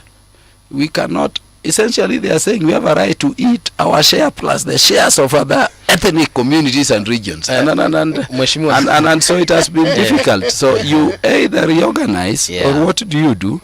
You increase the number. And you cannot increase the number if the economic situation does not allow it. This situation that we currently have, the broad-based government, right this wrong? Yes, we are moving very firmly on that direction. You know, our city have been very loud. Is it part of the 10-point agenda? Yes, it is the agenda number 2 after NADCO. Agenda number 3 was supporting devolution. For the first time in the history of our country, we've had all monies due to counties, okay, including past, sums which were just, carried, forward. All have been paid. For the very first time, NGCDF, we have had constituencies which have been missing their monies for over 10 years. People do not know. All were cleared just to support devolution and ensure that it moves. You saw CS Mbadi saying the other day that even when we were waiting for the county allocation of revenue, law that allows money to go to the counties to be passed after division of revenue, we've sent they had sent the money that were due for the months, meaning support for devolution. And that one, credit to Baba. You cannot play around devolution. You see how he's even fighting us over NGCDF when we are seated there. On devolution, we cannot flinch. There are, of course, a host of other issues like, the right, human rights protection, compensation, where, we are on them. And I'm saying that you see people saying that, no, there can be no law setting parameters for demonstrations, their constitutional rights. Go to South Africa, go to the United States, go to the UK. There are laws telling you where you will demonstrate, the conditions for demonstrations, and the intervention points and levels of the police if you misbehave. When demonstration becomes riotous, it will go. But in Kenya, you see people saying the police cannot shoot you at all. The president sits somewhere around where we are here and says, if you have to shoot them on the leg. They say, oh, now president has ordered the shooting of the leg. You are the Google man. City says, can you look at part B of the 6th schedule of the National Police Service Act? It will clearly tell you the circumstances and situations where the police are empowered by law to shoot you. Where the life of a police officer or any other Kenya is endangered and has to be saved. If people entered here and you switched an alarm and police came here, city, your way should be clear them, not talk with them, because at that time a gun is on your head yourself also. The discussion yes, on this matter of security, unfortunately, was not on those fine points of the law. It was on what was visibly killings by security officers of individuals who were A, unarmed, and B, were part of a protest. Now, if there were details about these individuals that we did not know, it has never been published. So that is where this discussion came from. But situations such as the one we have in this country are likely to be exploited because interests will differ. So a situation that could easily be explained can grow legs and arms and even wings simply because it has been purposed that way. Because there are people who will want certain matters of this country to go in a certain direction. And if it doesn't, then they will ensure that whoever else is in charge doesn't get an easy ride. That is understood. I agree with you, City, and I can't agree with you more. The situations of persons enjoying their human rights and fundamental freedoms being hurt in the process, or even persons just resting at home. You saw that girl called Irene Joki. Okay, a stray bullet goes and hits her when she's watching TV in a parent sitting room. Those are situations we, the nation, must address compassionately. And that is why, that team to look at compensation is being constituted. Why so, City? If you just leave it open that everybody can be compensated. And you know what happened in 2007, 2008? Some individuals were paid multiple times because it was an unstructured way of compensation, if you remember. And if you're going to at daytime, yes, they were in the tents. At night, they're at home. Yes. Do I tell you that kind of arrangement secured the payment of some people over 4 or 5 times and denied other people payment? If you go to Luo Nyanza, for instance, did you know, despite the killings you saw from Naivasha, Sumu, everywhere, our people were not compensated. Okay. And you go across there, just Kisi there. You remember when fresh elections were ordered? Uhuru ordered compensation of the Gusii community there. So there is a way in which, if we don't structure these things the way the broad-based government is, seeking, then you'll have wrong people being compensated, or some people getting undue compensation multiple times when genuine people, like they are in Joki I'm talking about, and remember, we're not just talking compensation in terms of the 2024 onwards. 2023 city, you've seen me post on Twitter at times. On 21st of July, okay, the police raided the low settlement areas of Nyalenda, Nyamasaria in Kisumu. And the photos you've been seeing are just from one hospital, Jaramogi Ngodinga. On 21st of July, in the night, they were knocking doors down. Yes. Any male person they get movie, and the shots were going to them at 3 points: the head, the heart, and the genitals. Meaning, if you're not killed, you're castrated. See those bodies we are talking about. And remember, at that time, what was Gachagua, what was the then IG of police saying? They were saying, we hired bodies of people who died normally to parade them. They were not there. And you remember, I worked on KTN, having headed the team which went, to witness the situations. Even those people need compensation. They can tell you, this Kalonzo, now not talking about the 2023, was with us in Nyanza, burying those people. All those days. So I'm saying, we have 2 minutes and there's a question that is really pressing. We want to open up compensation up to that time. Okay. But then we also want to ensure that people who died because they were breaching the law, or people who were infiltrating and were there for, shot, do not benefit, because the law permits the police at that situation, to shoot. And when you are shoot movie, you are shot to be killed. Mheshimiwa, is Raila supporting Ruto for re-election? Raila is a member of the ODM party. Yes. The ODM party will field a presidential candidate in 2027.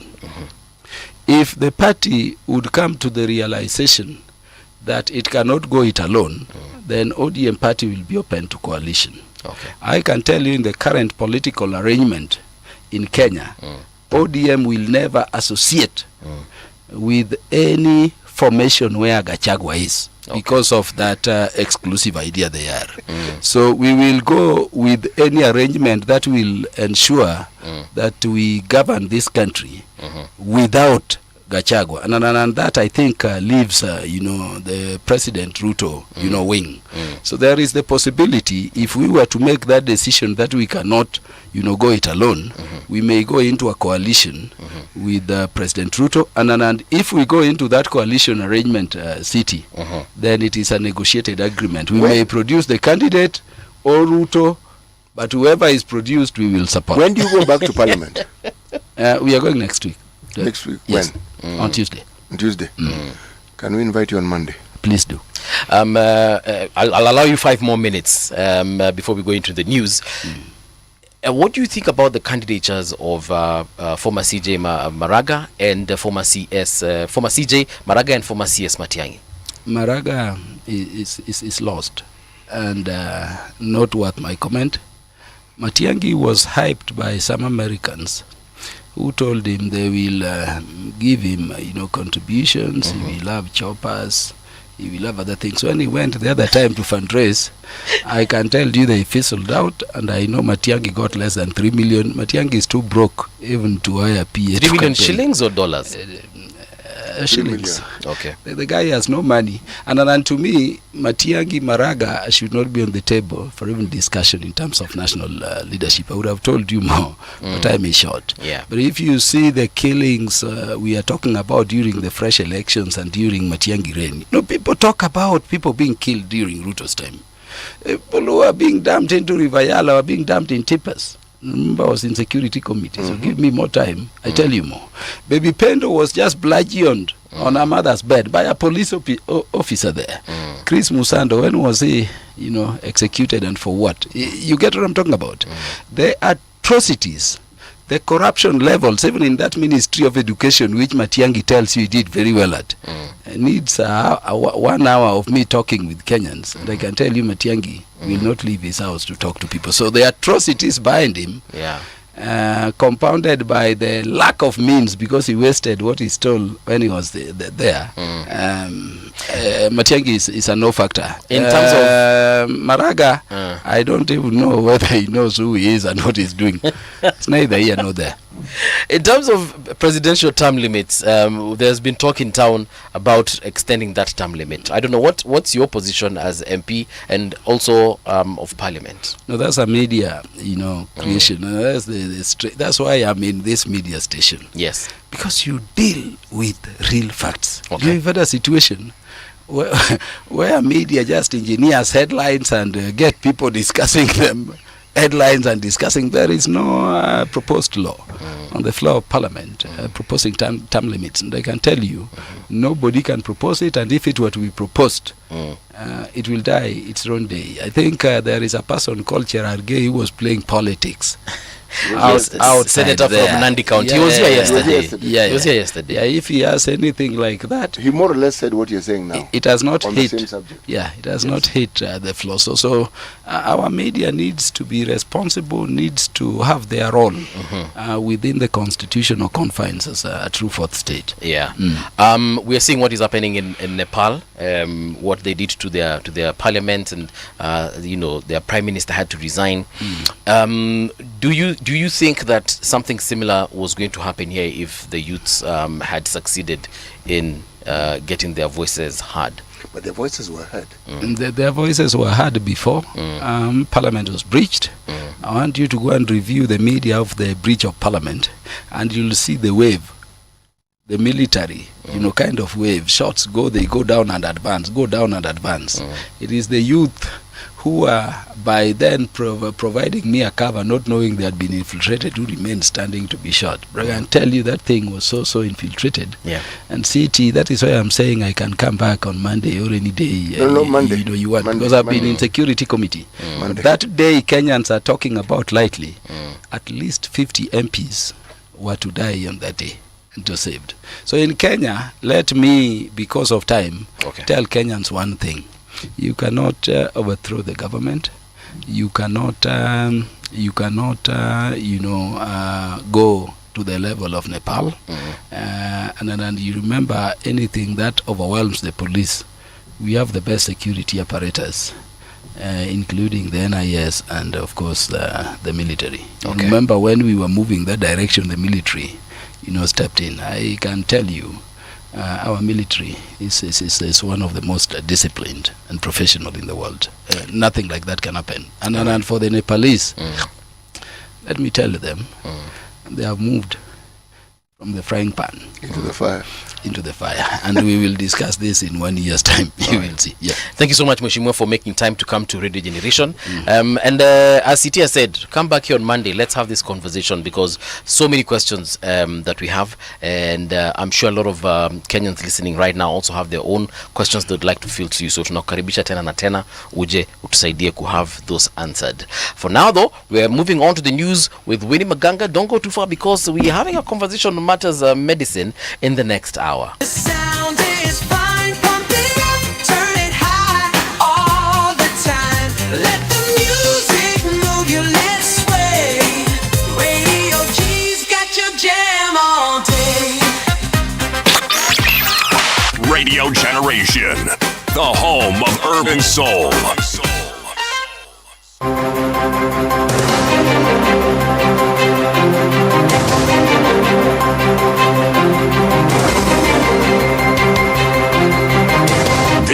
Radio Generation News.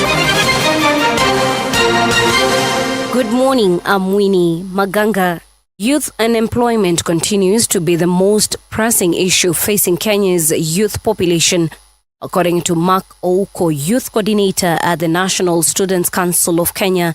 Speaking during an interview at Radio Generation on Thursday, Ouko said that while youth protests last year were often politicized, the underlying cause remains the lack of job opportunities and timely support for students.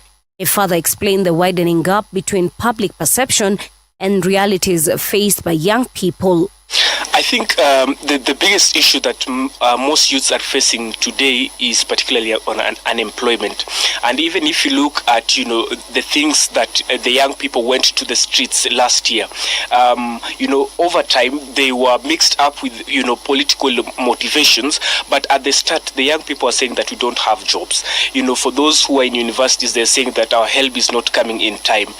For those whom many of these young people, and one of the things that aggravates us so much is the public perception of people in government, particularly the political class for us as youths. When you see somebody is putting on a watch of 900,000, and you cannot even afford to take 2 meals in a day, it's something that will obviously aggravate you. So I think the fundamentalism is, amidst all the things that were said from, high dependence of remittance, the economic situations and all that, the top fundamental issue is that most of them are unemployed. All Hustler Fund defaulters will face difficulties accessing loans from banks and microfinance institutions. Cooperative and MSMEs Development Cabinet Secretary Wycliffe Oparanya has warned. Speaking in Mombasa on Wednesday, September 10th, 2025, Oparanya said the government has entered into agreements with lenders to ensure loan defaulters are flagged in credit system. He stressed the Hustler Fund was created to empower ordinary Kenyans, particularly small-scale traders, border operators, and low-income earners, and was never intended for abuse. Ukienda kwa banki yoyote watakuuliza wewe umelipa Hustler Fund. Kama hujalipa Hustler Fund, ukienda kwa banki yote watakuambia sasa wewe hauna tabia mzuri ya kukopa pesa na kurudisha, kwa hivyo hatuwezi kukupa pesa. Na wale wafanya biashara ndogo ndogo tuwasikize. A woman has been charged in Nairobi court with stealing over 2.6 million Kenya shillings from Equity Bank. Prosecutors alleged between February and May 2024, Regina Ndanga conspired with others already on trial to siphon the funds, including more than 686,000 shillings in a separate count. She also faces an alternative charge of receiving stolen money through her Equity account. Ndaga pleaded not guilty, and Chief Magistrate Lucas Onyina ordered her held until September 11th, 2025, when a bail ruling will be delivered. On the 11th of April 2024, at an unknown place within the Republic of Kenya, 4 Kenya shillings, 341,790 from Equity Investment Bank account number 134-0264-783844. Marathon great Eliud Kipchoge and Olympic champion Sifan Hassan will debut at New York City Marathon this November, according to organizers for the New York Road Runners announced on Wednesday. The two recently headlined the Sydney Marathon, which was elevated to the World Marathon Majors last month, where Hassan claimed a victory in 2 hours, 18 minutes and 22 seconds. The Dutch star, ranked as the third fastest woman in history over the distance, had earlier placed third at the London Marathon with a time of 2 hours, 19 minutes. Kipchoge, a double Olympic champion in Rio and Tokyo, is chasing his first marathon win since his 11th major victory in Berlin 2 years ago. And that's the truth on Radio Generation. Good morning, I'm Winnie Maganga. The views and opinions expressed on this program are those of the guests and do not necessarily reflect the views of Radio Generation. Radio Generation assumes no responsibility or liability for the interviewee's views. This is Radio Generation.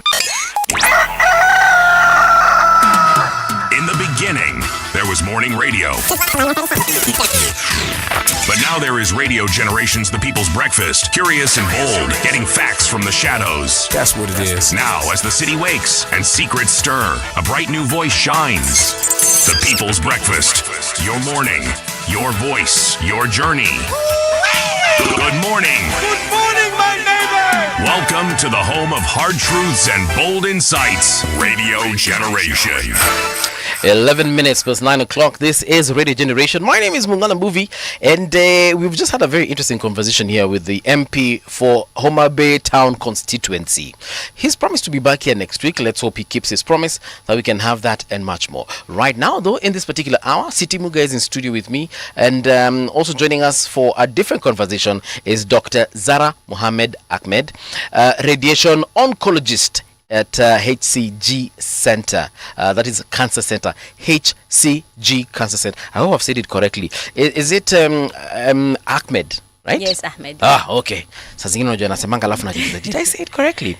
But welcome, Dr. Zara. The last time you were here, we had a very lengthy conversation on matters to do with cancer. Yeah. And you're back here today to talk about the evolution in cancer treatment and diagnosis.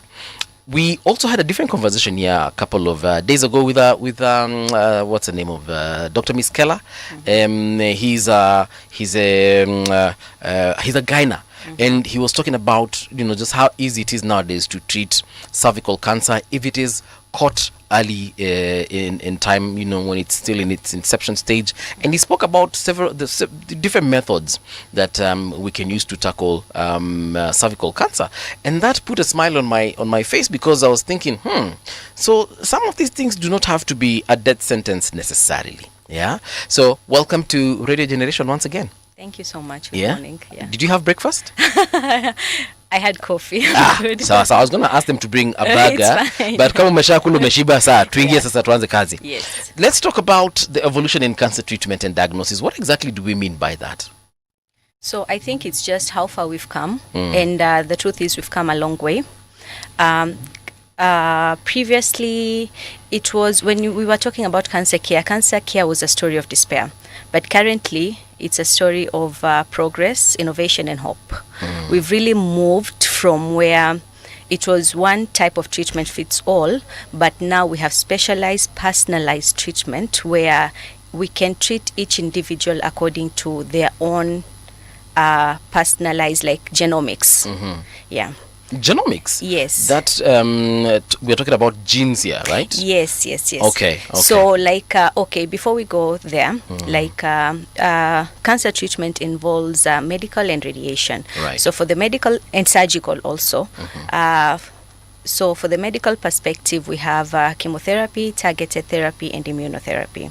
And for the radiation therapy is where I think last time we spoke about how radiation penetrates into the tumor cells and kills cancer cells by killing the DNA of the abnormal cell. Wait, So that is which part of which radiation? That's radiation. Therapy, yes. Radiation targets the DNA of the cancer cells. Yes. So while talking about evolution, we had our first radiation machine in 1960s, 1970s. I think it was brought by a certain group, Canadian and KNH, Karolinski. It was a partnership where we had the first cobalt then, but we didn't have a radiation oncologist at that time. Do you know how I figured radiation is done? Yes. So I thought radiation is, of course, it's a laser. Yes. It's a light Yeah. that goes and literally kills the cell. I just didn't know it attacks the DNA. So how radiotherapy works, so it's a beam of ray. With the linear accelerators, we use accelerated electrons that are able to penetrate deeper into the target tissue. Okay. So currently we are doing more personalized treatment in radiation. We are doing more, so there are different modalities of delivering radiotherapy. Like previously, we used to treat more of 2D. 2D means the rays are just coming and you're using bony marks to treat that area. Right. But at the meantime, we have technologies in which I think HCG, we are the only facility in the whole of sub-Saharan Africa where we are doing stereotactic radiotherapy. I think I mentioned this Yes, last you time. did. Yes, you did. Yes. So we are doing more precise treatment in which the side effects will be extremely low and we are able to target the tissue. So, for the sake of the listener and probably viewer also visualizing this concept, so let's say we are trying to attack cancer cells that are inside my arm somewhere here, in my hand, right? And then we focus the laser here. Will it also end up killing the cells on the surface as they reach the ones underneath? So, just a small description of what radiotherapy entails. So, you have the tumor. And when we are doing treatment, you have to undergo imaging.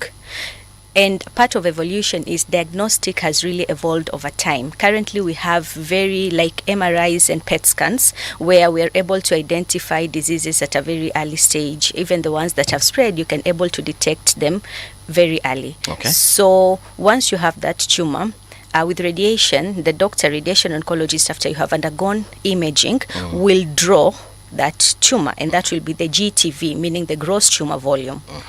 And then we will keep, like for the more modernized specialized treatment, the margin around it will be very minimum, like 0.3. Okay. And this margin is supposed to take care of subclinical disease. Understood? Because you have the gross disease, what you can see, and then there's the subclinical disease. So this will be the clinical tumor volume. So I will also add a small margin known as the planning tumor volume to take care of any immobilities during treatment. So once I've drawn this, the machine will be able to recognize this as disease and focus these rays of radiation only to this area of treatment. So by doing so, the nearby organs do not get any or just minimum radiation with minimum side effects. Okay. That's what we mean by more specialized target precision treatment. Okay. Yeah. All right. You know, the thing about understanding this particular speciality of yours Yes. is in actually knowing what and when and how. What it is that it actually does, when it is needed, and how it is actually put to work so that the person who needs it can actually benefit from it. Definitely. And I think with that being said, currently we only treat under multidisciplinary management, meaning that I, as a radiation oncologist, when we have a case, we have to sit with the surgeons. Like for a gyne case, if we have a cervix case, we will have a gyne oncologist. What I was saying about specialized treatment. So we have a gyne onc, you have the radiation oncologist, you have the pathologist and the radiologist. One, you have to diagnose. So with diagnosis, you have to start with pathology, right? Pathology meaning that you have to take a sample and it has to be tested for it to be confirmed that it is cancer or not. After you have confirmed you have cancer, then you go to the staging. What is this patient's stage? So you go through radiology, and as I have said, we have when it's indicated, you can do a PET scan of which you can really get, it's a very accurate staging modality. So you get the staging done. Once the staging is done, then the doctors sit together and discuss what's the right treatment. Like for cervical cancer again, the patient does not need to undergo surgery if the patient is stage 2.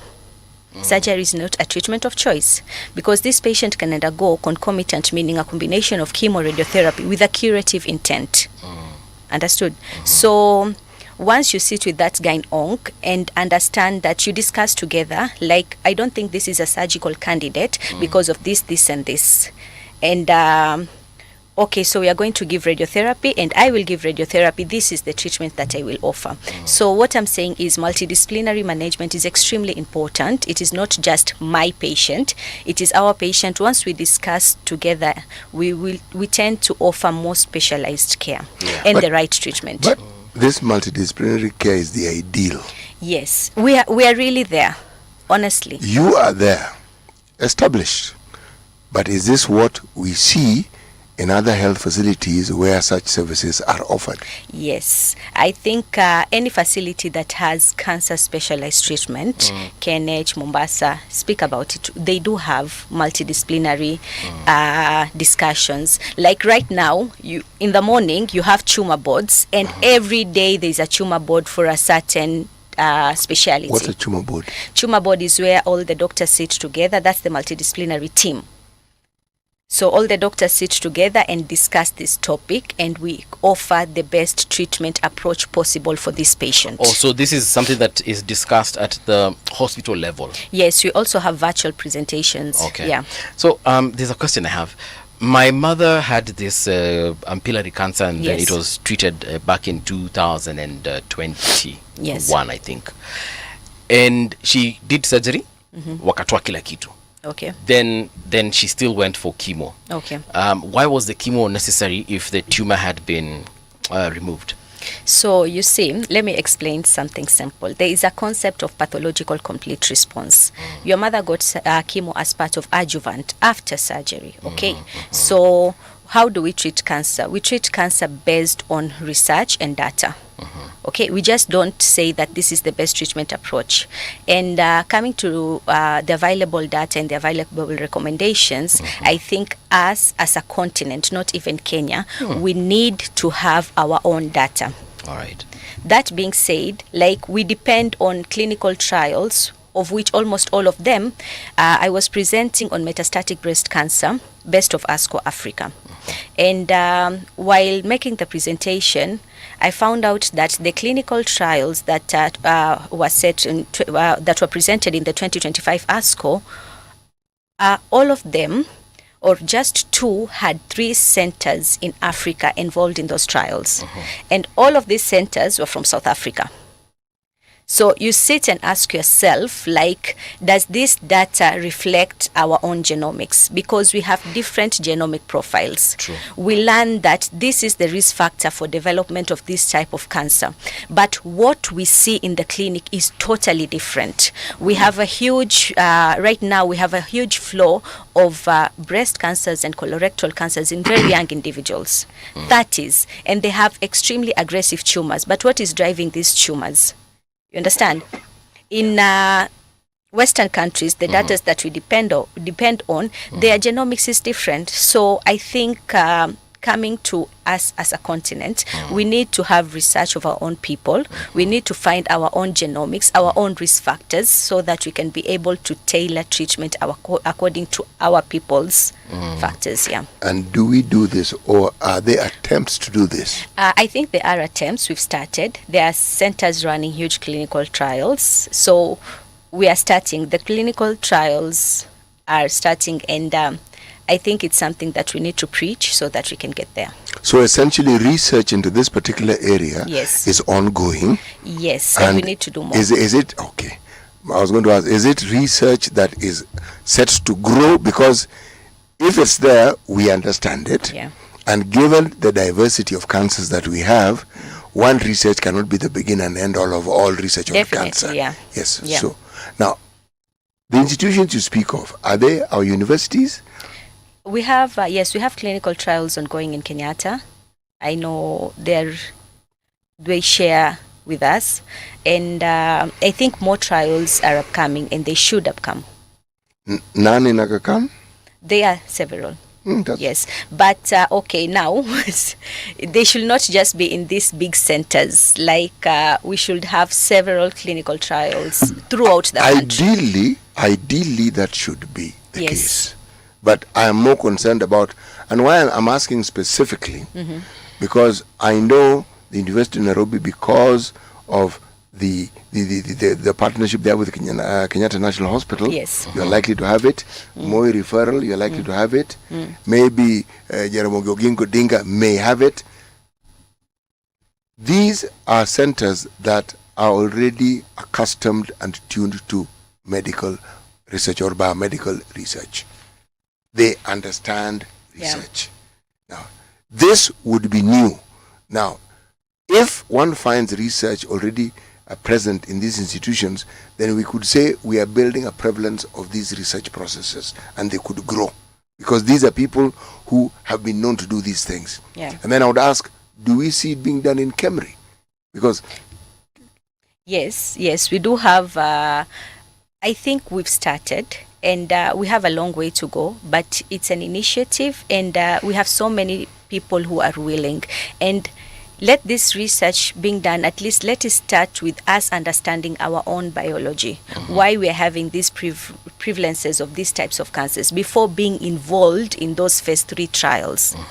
Like a drug may not work for our patient population, but it works best for another patient population. What makes this what brings about this difference? So with genomics we have a long way to go, but that's the whole point of precision medicine. Like you treat this patient according to their own genomic profiling. There's something I found, I had you rather talking to my producer about, like there's a new machine. Oh, yeah. So that in terms of radiotherapy, I told you, like with HCG, we are offering very high precision modernized treatment. And I think it's in the whole of sub-Saharan Africa. We are doing stereotactic radiotherapy, of which the beauty of that is it's a precision targeted treatment in which the side effect profile is extremely low. You can escalate the dose. The normal radiation dose per day is 1.8 to 2 gray per fraction. The treatment time is a bit longer for you to achieve the total dose. But with stereotactic radiation, the dose per day can be 6, 7.5, 10 gray per fraction with shorter treatment period. So when you escalate the dose, you are getting the effectiveness of treatment is better, the side effect profile is lower, and the patient can complete treatment faster. And another thing that is very important in SBRT is, you know, when someone is told you're a stage 4 cancer patient, Yes. most of the times it comes with the impact that it's a death sentence. It's not. We have moved away from stage 4, meaning that you can be a stage 4 patient, a breast patient with one lesion in the breast. What does stage 4 mean? Stage 4 means the cancer has left where it started to another organ. Like if it is so it has left the breast to the bone or to the lung or to the liver. That is what stage 4 means. Stage 1, 2, 3 means a localized cancer within the area where it started or within the regional draining nodal site. So with stage 4, it's cancer that has spread elsewhere. That is what it means. You see, many patients come to the clinic and the first thing they ask you when they've been diagnosed with cancer is, what's my stage? And they already, from that, they will lose hope. You understand? Like you are a stage 4 patient because you have one bone lesion, and there is the concept of oligometastatic disease. Okay. So sorry. Oligometastatic. So metastasis means cancer has spread. Explain oligo. No worries. Okay. Oligo. So stage 4 means cancer has spread from where it started elsewhere, right? So oligometastatic means the spread of cancer to a different organ is limited. There is low burden disease. Previously, we used to define it as either 3 to 5 lesions. Understood? So you might have bone disease, but there are just 3 bones involved.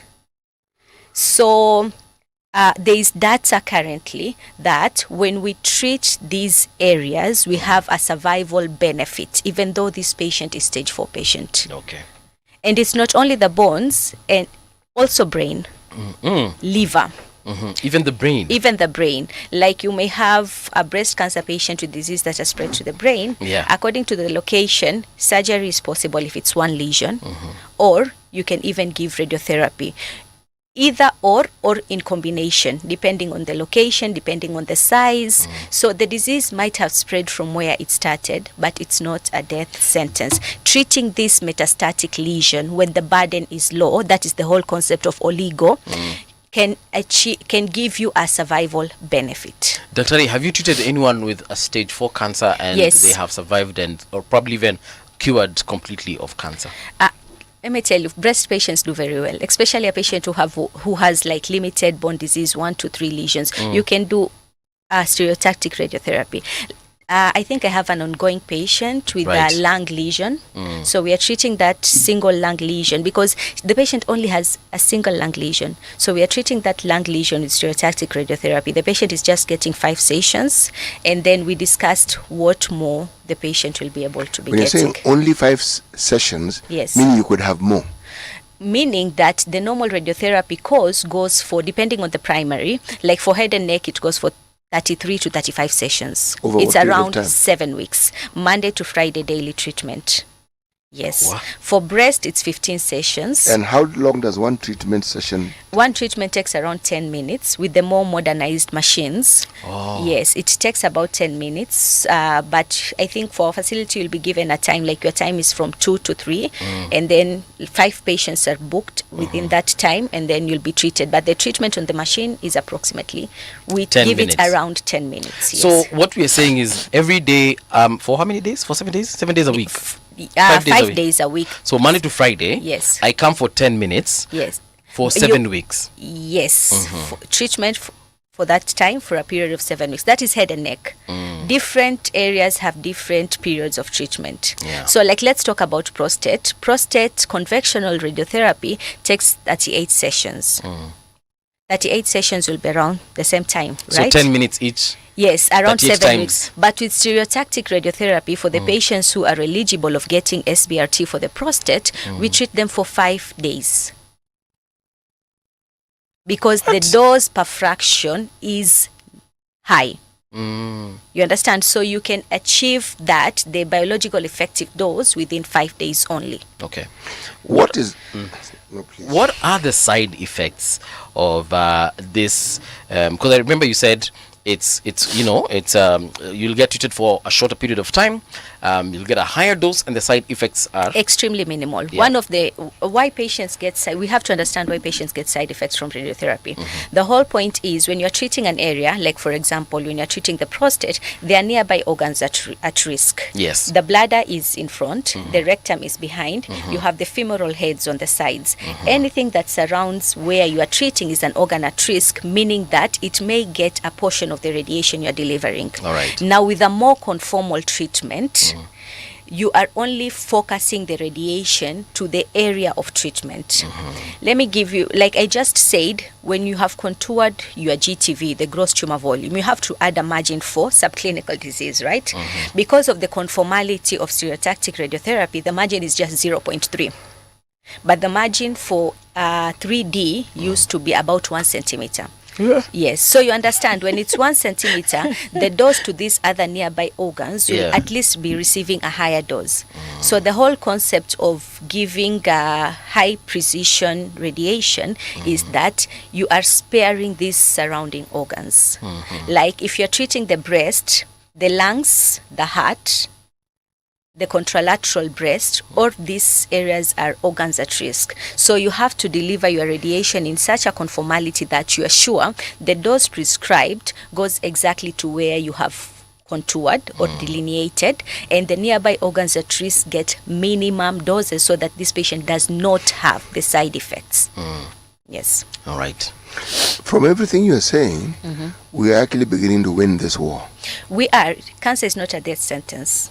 People have to understand it's not a death sentence. And I think previously when you've been diagnosed with cancer, you lose hope and you first think about going outside for treatment and spending long days, weeks, months getting treatment. It came with financial toxicity, emotionally draining, because with cancer, don't only think about the patient, they're also the caregivers. It's also draining to the caregivers. So, but now, as a country, I think we have really moved forward. There is a long way to go, but we should also look at where we came from.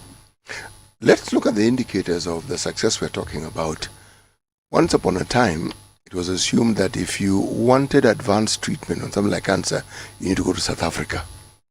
Do we have a situation where now we find individuals on this continent from other countries around us coming to Kenya for treatment? Oh, yes. Yeah, I have several patients from Congo, from Nigeria, several, by the way, and from South Sudan, even from far and wide. There was a patient who came for treatment from the States because it was more expensive there. So we have seen several patients coming from abroad, from UAE, several. How can the Ministry of Health help with this so that I'm going somewhere with this. There's health tourism. Yes, medical tourism. Yes. What did I just call it? Health. But you're in the... I wasn't too far away. Yeah. You're in the neighborhood. I was in the neighborhood. Yeah. Okay, so because I do know of other disciplines where we have very many people, in fact, even from that very same country that I mentioned earlier on, coming to Kenya for treatment of the same. But then, how do we get people to understand the one thing that we talk about but we don't practice, the preventative aspects? Yeah, I think as part of, I as a doctor and as part of the community, all of us, we need to first be aware. We should be aware of what is cancer, what are the alarming symptoms. If you've had a family history, what's your risk of getting this cancer? And after creating this awareness, we should come together and create. Screening programs are already there, but just empowering these screening programs, decentralizing them to rural areas, because where we have programs, but where do we have them most? Nairobi. We should decentralize these screening programs so that we can at least be able to diagnose it. And, we have precancerous stage. Yes. Yes, you don't have to be diagnosed at a cancerous stage when it's already an invasive tumor. We can really detect these tumors at a very early stage, of which cure is 100%. When it's benign. When it's when I say pre-invasive, I mean it's already malignant, but it's just not. It could be, yes. Okay. So a benign lesion is a lesion that is not capable of invading and metastasizing. All right. That's a benign lesion. A malignant lesion is one that is capable of going through the basement membrane and being able to spread. Now, even the malignant lesion, you can still get it when it's in situ, when it has not invaded, it has not become invasive. So at that time, treatment is less financially constrained. You need less money to get the treatment, and cure is 100%. Now, in terms of, there are some cancers that are, people, when I go to hospital, for example, my local daktari pale clinic kwa mtaani might not recognize this as cancer and end up probably treating me for something absolutely different. For example, women who have got cervical cancer, is it possible to confuse that cancer for, let's say, a yeast infection, or any, confuse it for chlamydia or syphilis or whatever? Yeah. Yes, I think it's very possible, and that is why we need to empower our healthcare communities, because they are the people you will first meet. Let me give you examples, like gastric cancers. This patient will have a long-standing history of ulcers, gastric ulcers. This patient has been treated, most of the time has been treated for gastric ulcers for years. And once the patient now, the loss weight is very significant, you are like, no, this is not normal. Mom cannot eat. Mom has, the weight loss is like more than 5-10 kgs. So you go for more specialized care, and only then do you maybe recognize it, and it's maybe late. It's not only gastric. Let's talk about rectal. Patients are treated for piles. Hemorrhoids. Okay. Yes, because one of the symptoms is parectal bleeding. So maybe this patient has been treated several times for hemorrhoids without improvement, and when the patients come in, it's already too late. Cervical cancers, most of the symptoms is, by the way, the most early symptom is for some patients postcoital pain. Pain after sex? Yes. Okay. After, during, you feel some type of pain, but maybe the lack of awareness and all, and then the lesion grows. Patients then start experiencing pervaginal bleeding or pervaginal discharge. So you see, when that discharge starts and you go to your nearby healthcare providers, maybe without examination, it could be treated as an infection, because you have this discharge and you're like, I've noticed this discharge. Initially, it's not foul smelling, and then as the disease becomes progresses, it becomes foul smelling. So we've seen several cases of which initially these patients have been misdiagnosed with infections and all that. I think what we need to do is empower our healthcare providers, and I've said it before, have TOT trainings, so that we can be able to identify, we can have a high index of suspicion, identify these cancers earlier, and be able to give curative intent treatment at less cost. Yeah. Do we have countries that are not necessarily even in Africa, for instance, that have a really, like their screening programs are, and their detection is top notch, yani? Yes, we do. There's, I know several countries where once you reach, like for breast, after the age of 40, it's good to have a mammogram.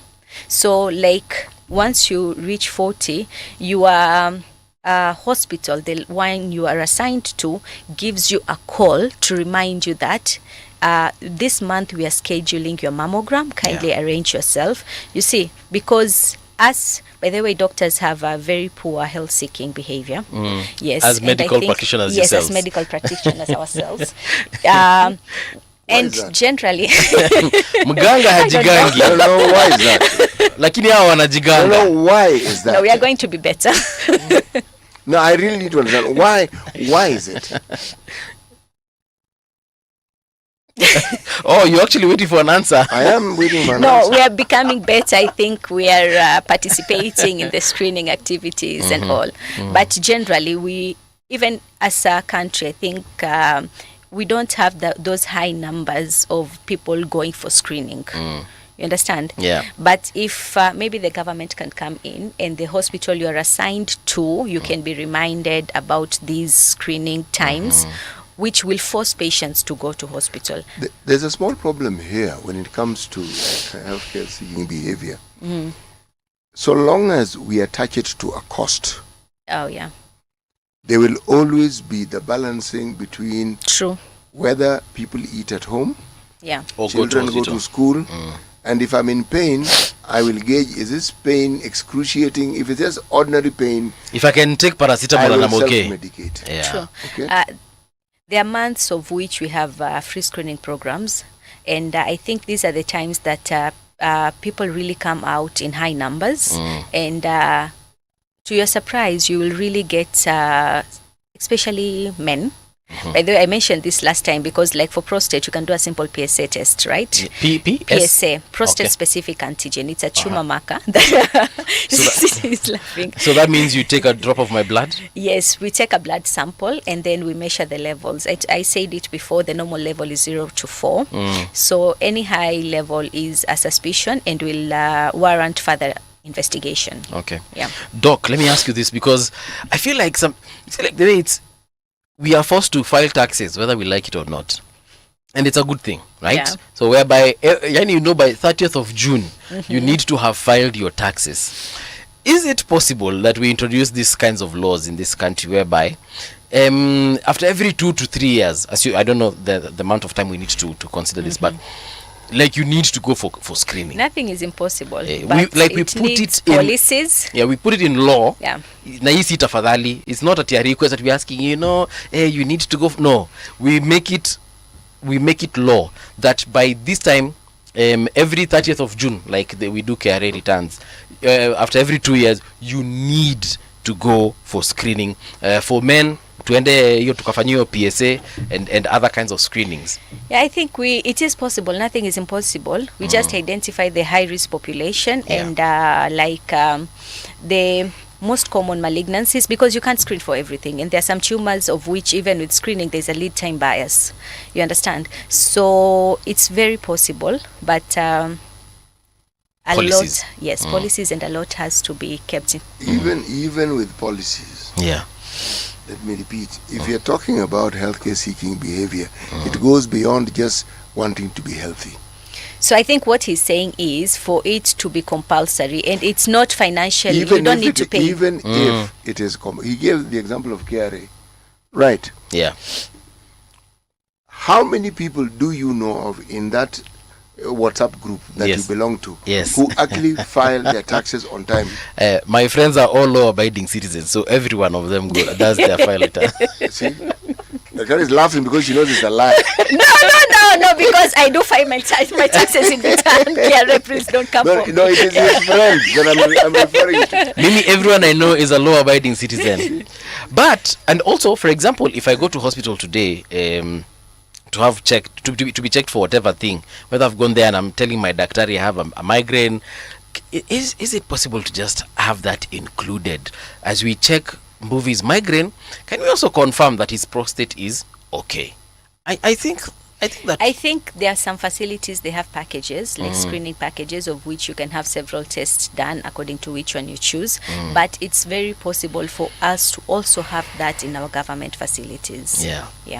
And I think that, because if we look at the cost of treating versus the cost of preventing, we tunaweza saidia sana. And sometimes, even if there's a cost implication, imagine if 50 million of us each contributed even just 100 bob towards that. I think it would go a long way. What? How much? 100 bob, 100. And City, before you say anything, let me move on to something different. Okay, I wanted to, let me just not comment on no, that. Okay, no, comment, please. No. I don't know. I was just thinking about SHA, but let me just leave it there. No, you can comment, Daktari. I mean, this is a free space. We have lawyers. They can protect you in case you get yourself in trouble. It's not about lawyers. I just... I think we are contributing more, but is SHA offering more? That was just my thought. Yeah. It's a good thought. You know, the thing we don't do whenever we discuss issues, especially with government provided services or government intended services, we never look at it holistically. See, universal healthcare is really difficult to actually implement. Even developed nations whom we admit have the wealth have difficulties implementing it. This America people keep talking about, my friend, they have problems implementing that same process. Okay? Part of the reason has very little to do with just the money being available. Not that. If we are looking at specific issues that we have in our country, and we look at the thing that kills us the most, or the things that are likely to kill us the most, or the things that are likely to bother us, the discussion around prevention falters and collapses because we haven't bothered to even understand how it is we relate to health care. The common one is an absence of the financial might and the poverty levels as is often quoted. What we understand illness to mean, what we understand diseases to mean. The reason why you have an adherence problem with something like antibiotics is because of that factor. If we feel better, as far as we are concerned, we are well. Yeah. You take antibiotic for one day and that's it. You're better, so you're okay.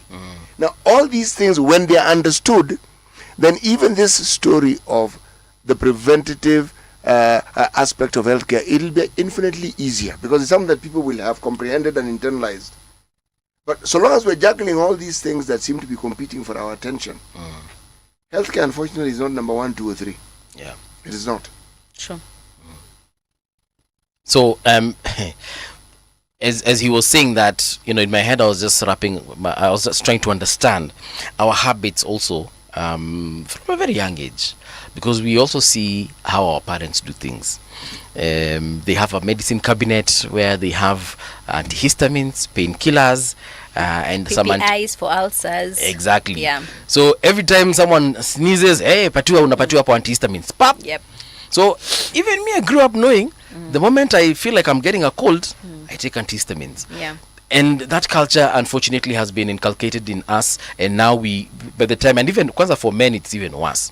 By the time mimi unipata hospitali, welelelelele, nitakuwa hali mahututi. True. Yeah. So is it something that we can also start maybe teaching our young population, and by that I mean our children, so that by the time they get to our age, we actually take health more seriously. We go for screenings more oftenly. Yeah, I think just like the way we're implementing HPV vaccinations and even in schools, I think even before going, these kids should have sessions of them understanding what that does, why they are getting it, and why it's important. Yeah. Yeah. It's very important. To understand this thing better, look at the healthcare seeking behavior of Africans who are medical doctors. It will tell you, Dr. Arya knows what I'm talking about. It will tell you that this thing is part and parcel of us. Now, unless we can overcome it, because if those we go to help us with our healthcare issues, if they internalize it, believe me, they'll make it an issue whenever we go to see them. They never do, not really. We do. No, you make an issue of what has brought me to see you. No, with the screening, I think the more we have these programs, we begin the screening ourselves. That's the only way we can attract more people to come in. I worked in the field of HIV and AIDS for the longest time. And in theory, we said that those of us who are in that should get tested first. Ha. Ha. Then we had voluntary male circumcision, which was a preventative aspect of health of HIV. And it was also recommended that so that you can understand what the patients or the clients who come to you face, because we were working in Luo Nyanza, which was a predominantly non-circumcising group. Yeah. So people were encouraged to circumcise. Again, So. No, but also I think, let me just mention this. One of the reasons why we are able to see many cases is the diagnostic modalities have really improved. You understand? And I think with that also we are able to detect cancers at an earlier stage and able to treat better. So it's not only testing, the testing mechanisms and all that, we've really improved and come a long way. Yeah. We have a question here from, this is Anne. Anne is asking, maybe if you can talk about the machine again, the one that you spoke about earlier on. And I think you mentioned, is it like the first one in Kenya, Africa or something? So the modality of treatment by SBRT is Sub-Saharan Africa. So we spoke about when we began that the first radiotherapy machine we had was cobalt. It was a cobalt machine. It was cobalt, the mineral. Yes. Okay. It's a radioactive radioactive isotope that decays, and once it decays, it produces gamma rays. Now, those gamma rays are what is used to treat. Previously, we did not have 3D modality of treatment. It was just you were treating by bony anatomy. Like you want to treat the prostate, you identify this is the pelvis bone and this, so I will treat in this area. So you will be treating a very large area, meaning that the side effect is extremely high. Understood? But now we've moved away from that. We have linear accelerators. With linear accelerators, we use electricity to accelerate electrons, which produce a type of radiation which is able to penetrate deeper with more accuracy, because we have different mechanisms of doing the conformality. There are different ways of delivering radiotherapy. 3D is three-dimension radiotherapy. Then we have IMRT, intensity modulated. We have VMAT, volumetric modulated. And we have the stereotactic. The latter is to the most precise. So our machine, we have the Varian Electa Versa HD. We are able to do stereotactic radiation. And with this, we have treated several patients, not only like localized disease. The beauty is, as I said, and I'm repeating, even in metastatic, oligometastatic disease, you are able to target the radiation to an area where this disease did not start in that area, but it has progressed to that area. So you're able, we have seen patients, I think yesterday we were discussing with a colleague, there is a patient with breast cancer and bone metastasis, received radiation stereotactic 2 years ago. The patient is doing very well. I think yesterday the patient had a repeat MR and the brain disease is well controlled. Also, this was a brain issue. Breast that has spread to the brain. Now you localize those rays with high precision to the brain area to be able to take care of the metastatic burden in the brain. Yes. All right. Let's talk pricing here, and I'll start. by saying that there's this conspiracy theory, and there's so much evidence supporting it, that cancer treatment is usually very expensive because of big pharma. Yeah.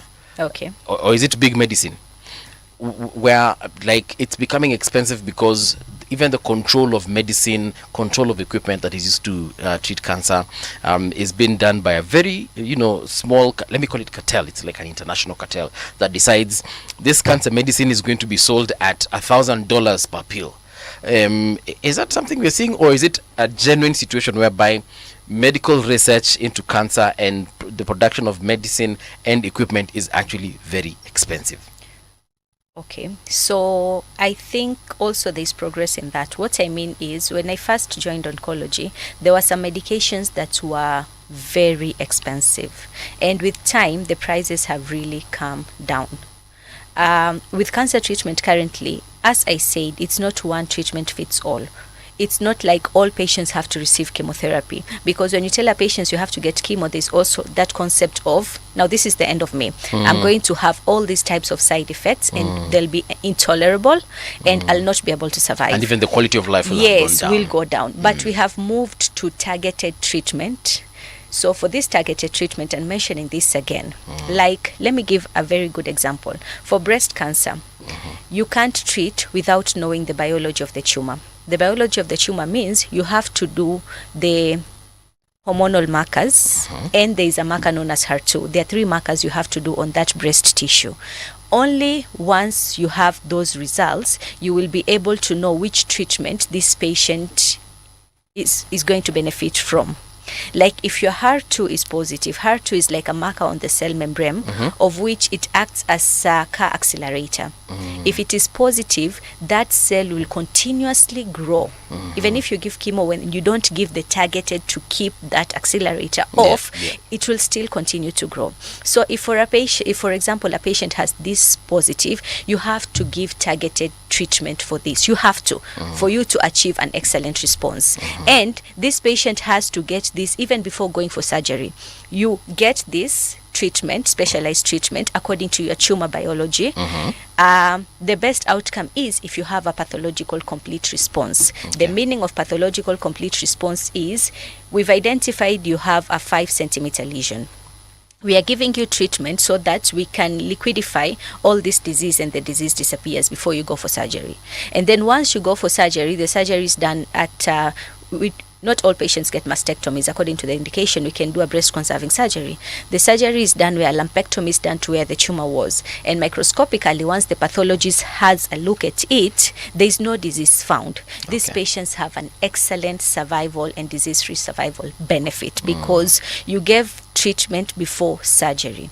Understood? And you gave the correct treatment. Yes, so there are some drugs, the targeted therapy, that are a bit expensive, but as new modalities are coming in, the prices will be a bit on the higher side. Immunotherapy, currently we are treating a lot of cases with immunotherapy, but as time goes by, I believe that the prices will go down.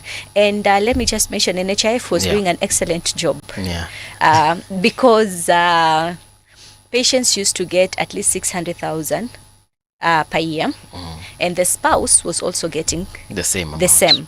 So in total, this patient is getting around 1.2. What I saw was most of these patients were able to get at least some benefit, huge benefit. Yes. Okay. One of the things you must bear in mind when you talk about drugs, yes, is the research. When you have clinical trials involved with drugs. Before you get to clinical trials, there is process of identifying the biology, and then discovering what components there are that will make up of this drug. Then there's the phase 1, the safety trial. There's the phase 2, the efficacy, and then you have the big phase 3 trial. These things cost. So by the time you figured out that this thing actually works, and that's what Dr. was speaking to, they are done in places that are not in our continent. So it works where it was done. Yes. But for it to work the way it should for us, they need to have been done here. So all those details relate to us directly. All these things have a cost. So originally when that drug is first out, part of it is to actually recover what it is that they spent. And when you give it time, because other drugs will now come in, because they figured out the magic of doing this, it gets cheaper with time. Yes. But I remember I did biotechnology at Kenyatta University, and there's one thing I remember. I don't know if I dreamed this or I actually learned this. Cancer cells are immortal, right? Yeah, so they... Is it a statement or a question? It is a question. Okay, are cancer cells immortal? That's what I said. Cancer cells are immortal, right? Yeah. Okay, so when you learn through, when you just go into oncology school, I think you'll be taught about the hallmark of cancer cells. And these are several principles which enable these cells to grow and survive. So they're able to grow on their own. They don't depend on the blood supply of the body. Because they create their own. They create their own. They're able to evade the immune system. Meaning like they mask themselves. This is the concept of how immunotherapy works. They mask themselves such that the immune cells are not able to recognize the cells that are subnormal. Okay. You understand? And then they're able to evade and metastasize to other regions. Okay. Thank you so much, Daktari. We've come to the end of the show. I hope we've done justice to this conversation. Lakini kama kawaida, we shall definitely invite you back again because I still have a lot of questions and to specific cancers as well. So we shall invite you, usikatae kukuja. No worries. All right, sasa. This is where we come to a close. Maganga comes next with the news. Generation, the sound is fine. Pump it up, turn it high all the time. Let the music move you, let's sway. Radio G's got your jam all day. Radio Generation, the home of urban soul.